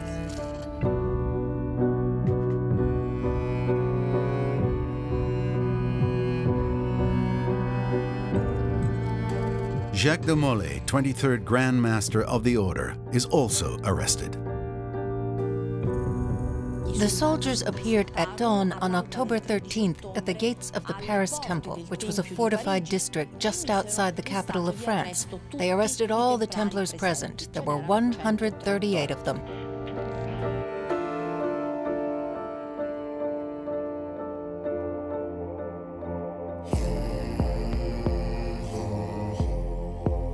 From that moment on, Philip the Fair and Guillaume de Nogaret knew that what they were doing was outside the law. By arresting the Templars, Philip was technically acting outside his jurisdiction. The Templars were an order of the Church, therefore he had no right to arrest them.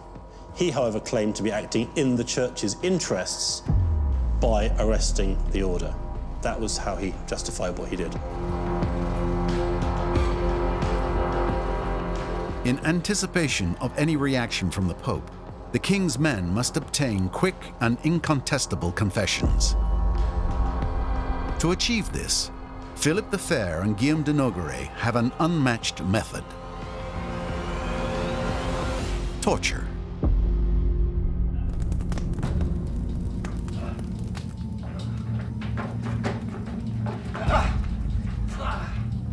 The interrogations begin on October the 15th, 1307.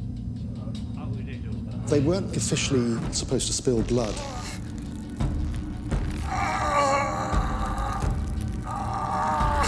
So what they would do, they would use the rack, so people would be stretched or arms would be dislocated.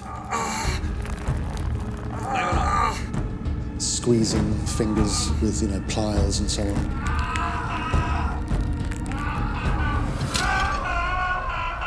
So although they weren't officially allowed to cut somebody open with a knife, they could do pretty much everything else. It was pretty nasty.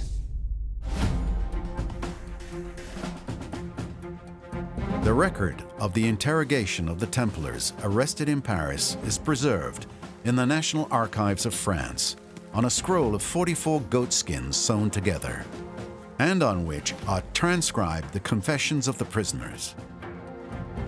On the scrolls, the signatures of the royal notaries in charge of writing the report are identified.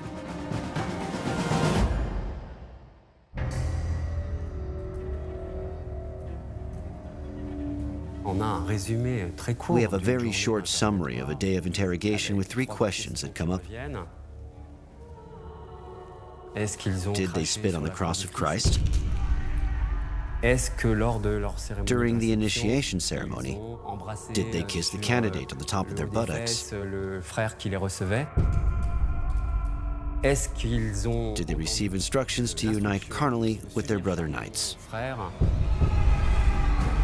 So, to be clear, we're in the fabrication of mass confessions in order to be able to take legal action afterwards.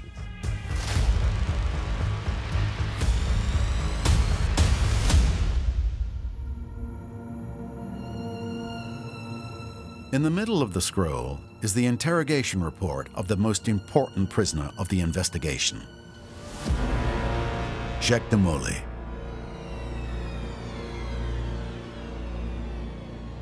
In the name of Christ, amen.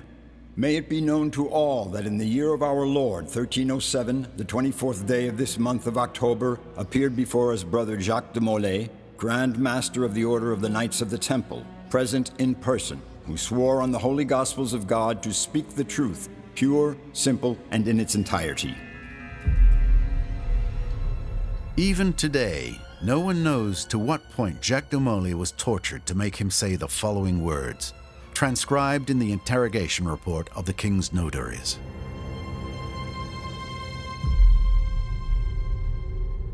I, Jacques de Molay, was admitted to the temple at Beaune 42 years ago, and the one who admitted me brought a cross on which Christ was represented and commanded me to deny Christ, whose image was there. And I reluctantly did so. I was commanded to spit upon the cross, but I spat on the ground, only once. I was never told to unite myself carnally with brothers, and I never did. Jacques de Molay agrees to say, or rather said under torture, that yes, he was asked to deny Christ, and that he did so, and spat on the cross. That was enough for Guillaume de Nogaret to take out this text and say, voila, the Grand Master of the Order of the Temple has confessed. And in fact, depending on the level of resistance to torture of the Templars, they almost all confessed. In Paris, of the 138 Templars interrogated, only 4 refused to confess to the crimes of which they were accused. 121 confessed to having denied Christ, 111 to having spat on the cross, 109 to having carried out the obscene kiss on the top of the buttocks. Elsewhere in France, some Templars will also confess to having worshipped an idol called Baphomet.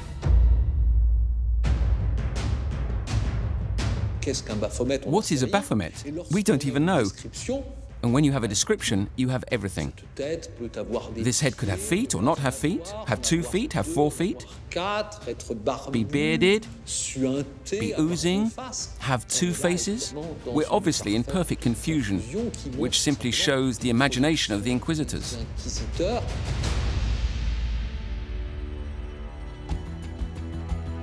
In all the regions of France, without exception, all Templars will confess to 1 or more crimes of heresy.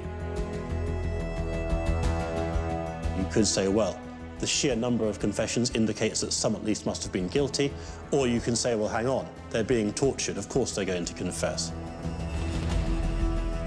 The link between torture and the guilty verdict is very strong. The Templars were basically saying what Philip wanted to hear, effectively.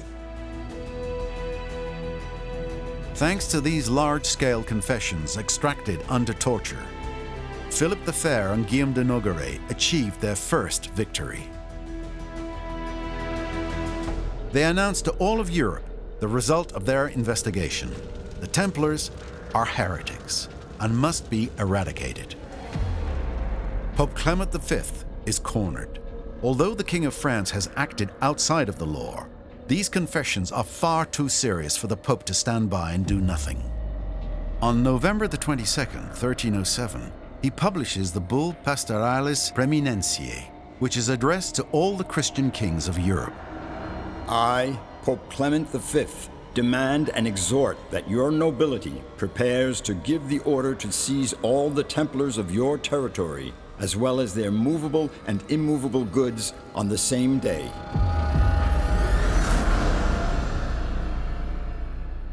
Clement V was confronted with an almost impossible situation. The Templars had already been arrested. Many of them had confessed under torture, and he probably was trying to save at least a part of the Templars as well, because the Templars of France, they were already condemned, and there was no way for them to skip the trial, and for many of them, the death.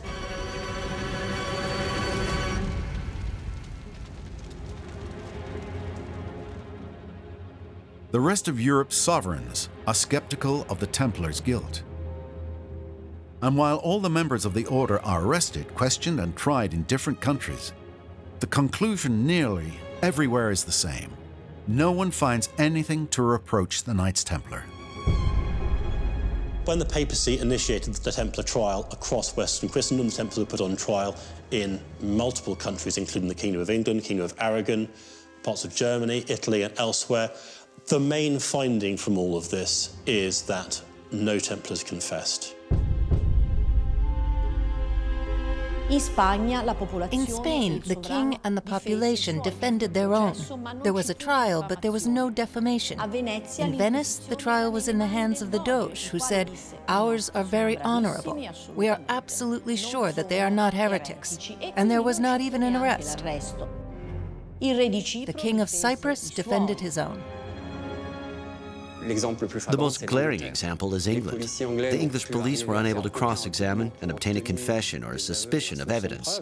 There had been no use of torture, and there had been no work by the interrogators. But Philip the Fair and Guillaume de Nogaret had no intention of letting the investigations carried out in other countries disrupt their Machiavellian plan. The machine has been set in motion, and there was no stopping it. The damage was done. It didn't really matter if the English Templars weren't admitting to spitting on the cross. The guys in France were admitting to doing that, and that was enough to bring the order down. During the first 6 months of 1308, the King of France and his lawyers put pressure on the Pope. They insist on the seriousness of the confessions obtained, and assert again and again that the Templars are guilty, and that the king has acted in the interest of the Church. The Pope was not fooled. He suspended the inquisitors of the Kingdom of France. We therefore had a sort of balance of power that was established in the spring of 1308 between the Pope and the King of France. This is the period of great tension. This is where everything is played out. In the summer of 1308, Pope Clement V decides to take back control of the legal situation. He appoints his own interrogators to interview the Knights Templar and asks Philip the Fair to let them see the prisoners. The men of the King of France selected 72 prisoners to send to Poitiers for questioning. The highest dignitaries of the order, including Grand Master Jacques de Molay, are interrogated in the royal fortress of Chinon.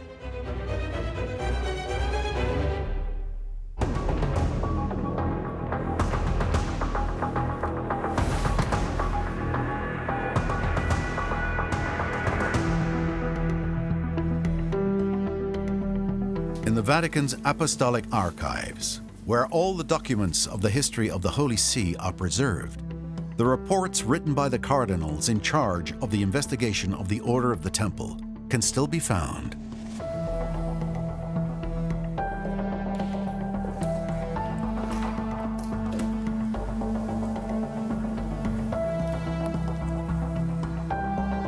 The The exchanges between the Pope's investigators and the prisoners are faithfully recorded on these pages.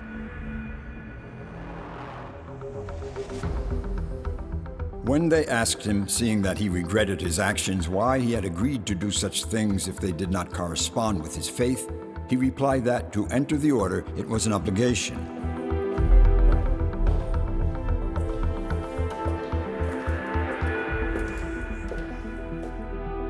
In the margins are still some notes indicating sodomy, initiation rite, idol worship. The Pope's men tried to determine whether or not the crimes accused by the King of France are true. However, Philip the Fair authorized the cardinals to question the Templars only in the presence of his men. Threatened, the prisoners are incapable of denying their heresy. All confess. The Templars who speak know that the royal police are watching them and that they will be returning to the royal prison, so considering the tortures they may have suffered, the torments they have endured for months and months, it's very likely that they did not try to retract their confessions and in the end continued taking the line that was established, confessing the minimum but confessing to be left in peace. When the Templars were interrogated in the spring of 1308 in Poitiers, the Pope realized that all the inappropriate gestures, which formed the basis of the accusations against the Templars, belonged to a practice. The document says usus ordinis nostri, or modus ordini nostri. Therefore, a practice, a rite like in the military, but which had no connection with theology or heretical doctrines. So the Pope was convinced that, yes, the Templars may have been guilty of several faults because they tolerated the existence of these inappropriate ceremonies, but that these faults were not of a heretical nature.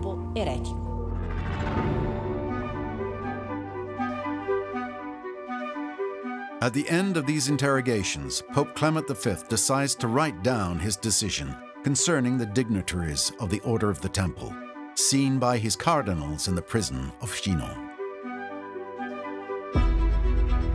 The original of this document, entitled the Parchment of Chinon, remained lost until the beginning of the 21st century.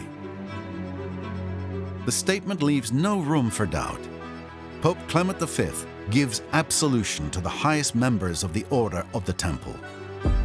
The wrongs they had allegedly committed are thus forgiven and expunged by the Pope himself. For Jacques de Molay, Grand Master of the Order, we have decided to grant him the benefit of absolution according to the canonical form of the Church. We bring him back to the unity of the Church. We bring him back to the communion of the faithful, and we allow him once again to have the ecclesiastical sacraments.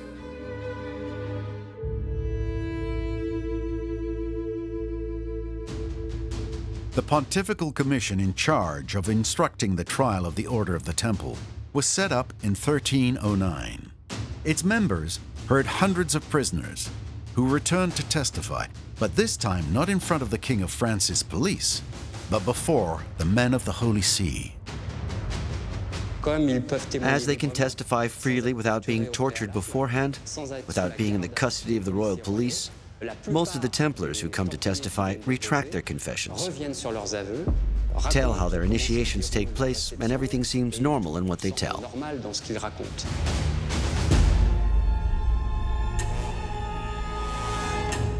And like that, dozens of Templars testified before the Pontifical Commission, before the cardinals, by describing the tortures they suffered, by describing the deprivations to which they were subjected. Locked in a well without eating, without drinking. They lost their flesh, they bled. They tell all their tortures, which sets in motion a new movement completely contradictory to the first interrogations, which is that the Templars admit none of the faults they are accused of, because they say that these are false accusations. Little by little, the defense of the Templars is organized. Faced with the increasing number of members of the order who retract, Philip the Fair and Guillaume de Nogaret decide to strike back hard. Philip the Fair, his legal experts, seized upon this, saying that these Templars who had confessed had been reconciled. And now that they denied, they have thus relapsed. They return to their heresy. And for returning to their heresy, they deserve to be burnt at the stake. In May 1310, 54 Templars who retracted their confessions were sent to be burned at the stake at Porte Saint-Antoine in Paris.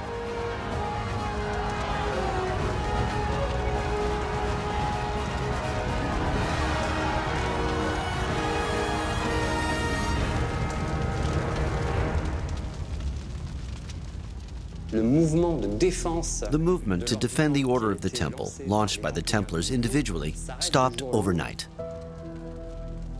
The threat of burning Templars who would retract their testimonies had worked.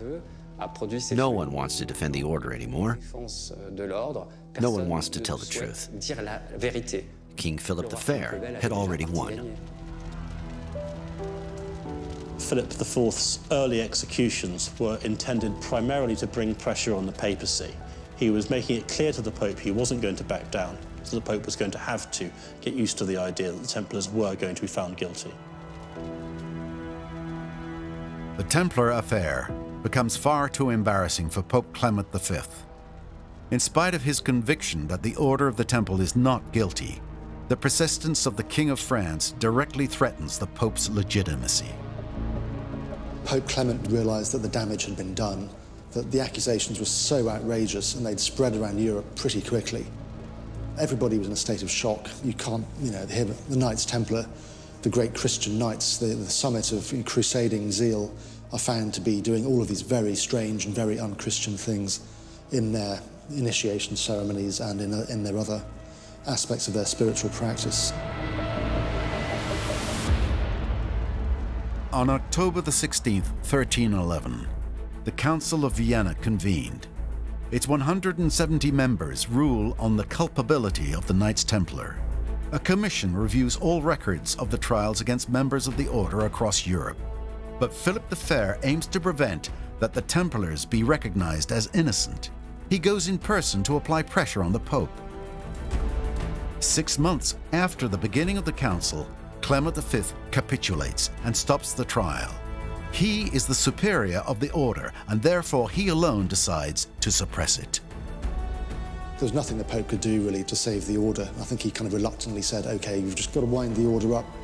Clement really had no choice but to dissolve the order. Of course, Philip the Fair, King of France, was breathing down his neck the whole time. I think that the Pope tried to make the whole affair die down. In order to do so, he had to sacrifice the Templars that were already condemned. It was more convenient for the Church that they disbanded somehow.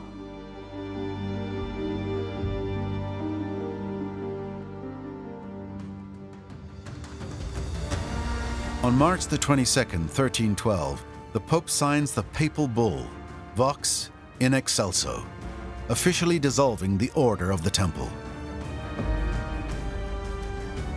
Considering the grave scandal that all this has brought to the surface and the horrible deeds perpetrated by a very large number of brothers, I have decided to abolish, not without bitterness and pain in the heart, the Order of the Knights Templar, its state, its uniform, and its name, and I subject it to a perpetual ban, expressly forbidding anyone from now on to enter this order, to wear its uniform, and to impersonate a Knight Templar. Anyone who contravenes this prohibition will incur the sentence of excommunication.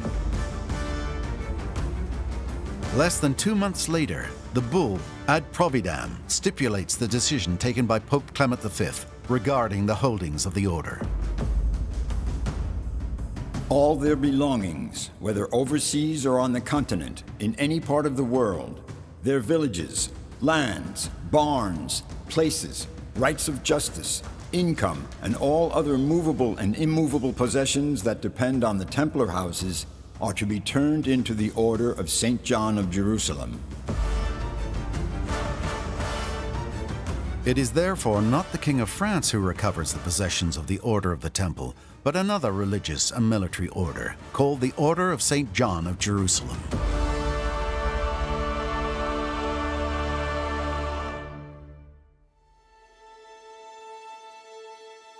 "192 years after its creation in 1120 in the Holy Land, and less than 5 years after the spectacular arrest of all the Templars of France by the men of Philippe the Fair, the Order of the Temple disappears.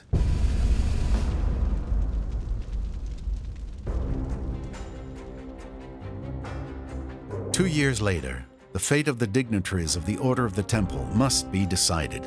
Among them, Hugues de Perrot, representative of the Order in France; Geoffroy de Gonville, master of the Order in Aquitaine and Poitou; Geoffroy de Charnay, master of the Order in Normandy; and the 23rd and last Grand Master, Jacques de Molay.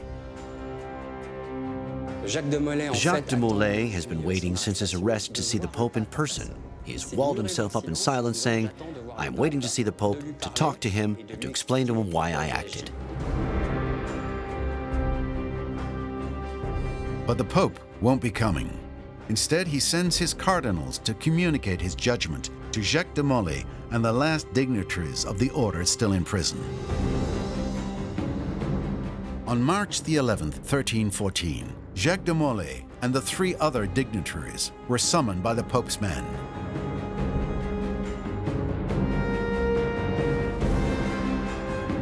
The Templar Grand Master Jacques de Molay had been in prison for 7 years. I think he was clearly an old and confused man. And eventually he was given the choice of, again, confess or be burnt at the stake.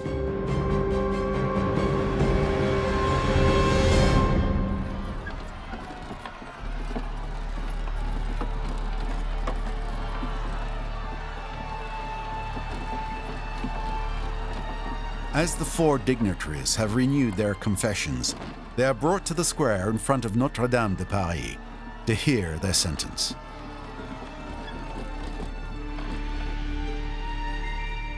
In front of the population and in the utmost silence, they are officially sentenced to life imprisonment.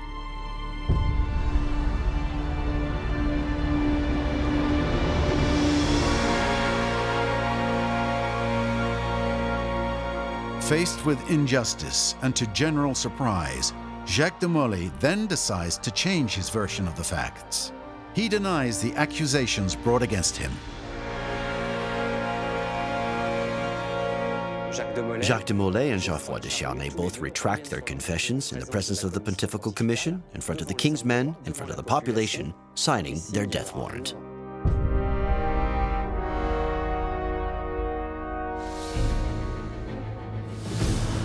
Philippe the Fair, King of France, is immediately informed by the situation. Without waiting for the approval of the cardinals, he has a pyre erected on an islet at the end of the Ile de la Cité. Jacques de Molay and Geoffroy de Charnay are burned at the stake that same evening. De Molay refusing to confess again and being burnt at the stake is a tragic end, but it's also hugely symbolic, hugely powerful in the sense that his willingness to be burnt at the stake, it's almost like the only thing he can do to get one over on the French king, really. This is his one powerful card left to play, is to go to the stake. On that day, the course of events is retold in a poem written by Geoffroy de Paris, a chronicler of the royal chancellery. The master has unclothed himself without any fear.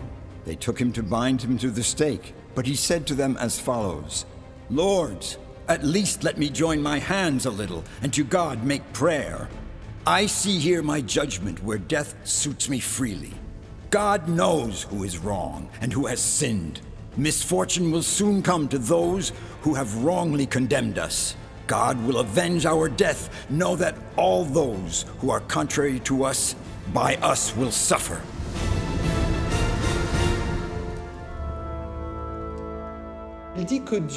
He says that God at the end of time will recognize those who have done good and those who have done evil. He speaks before God. In other words, he also speaks for posterity, for his own, but above all, for that of his order to which he had so devoted himself.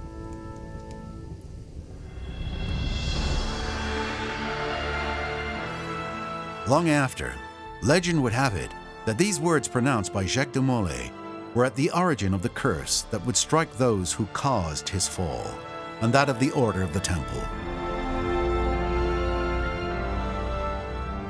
Jacques de Molay was said to have cursed the French King Philip the Fair and the Pope Clement, and indeed the Pope did die the following month, and Philip died in a hunting accident that November.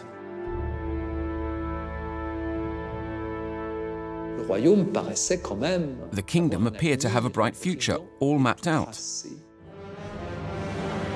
But what happened? The king died very quickly, and his 3 sons, who succeeded him, also died. And then the Kingdom of France went into crisis. France, which was a military power, was defeated by England. And to make matters worse, the Black Plague broke out. For many observers of the mid-14th century, the Capetian kings became cursed kings.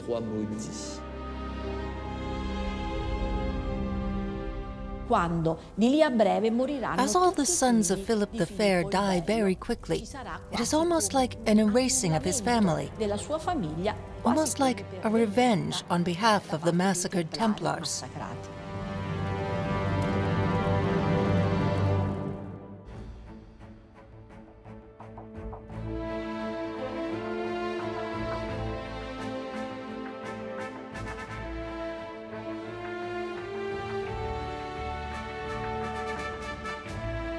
The heroic end of Jacques de Molay, the sudden death of Philip the Fair and Pope Clement V, the mysteries surrounding the birth, reign and fall of the Knights Templar are all elements that for centuries fueled the wildest conspiracies about the Order of the Temple.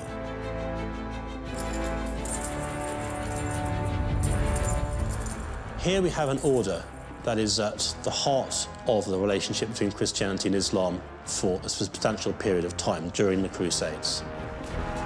Here is an order which fights for Christ, which to many people seems a contradiction in terms. Here we have an order that was fairly mysterious in some of its practices. And here is an order that was ultimately dissolved on accusations of heresy. And there's a lot there that people will find intriguing. And so it's never surprised me that people do write fabulous stories about Templar myths or Templar treasure or whatever it may be. Having said that, there's very little evidence to support those myths. While some still hope to find, somewhere, a possible hidden treasure from the Templars, and historians continue their investigations into the secrets related to the history of these soldier monks, one thing is clear: the Order of the Poor Fellow Soldiers of Christ of the Temple of Solomon, which later became the Order of the Temple, created by a few devoted knights in 1120 in the heart of the Holy Land, will forever be a legend.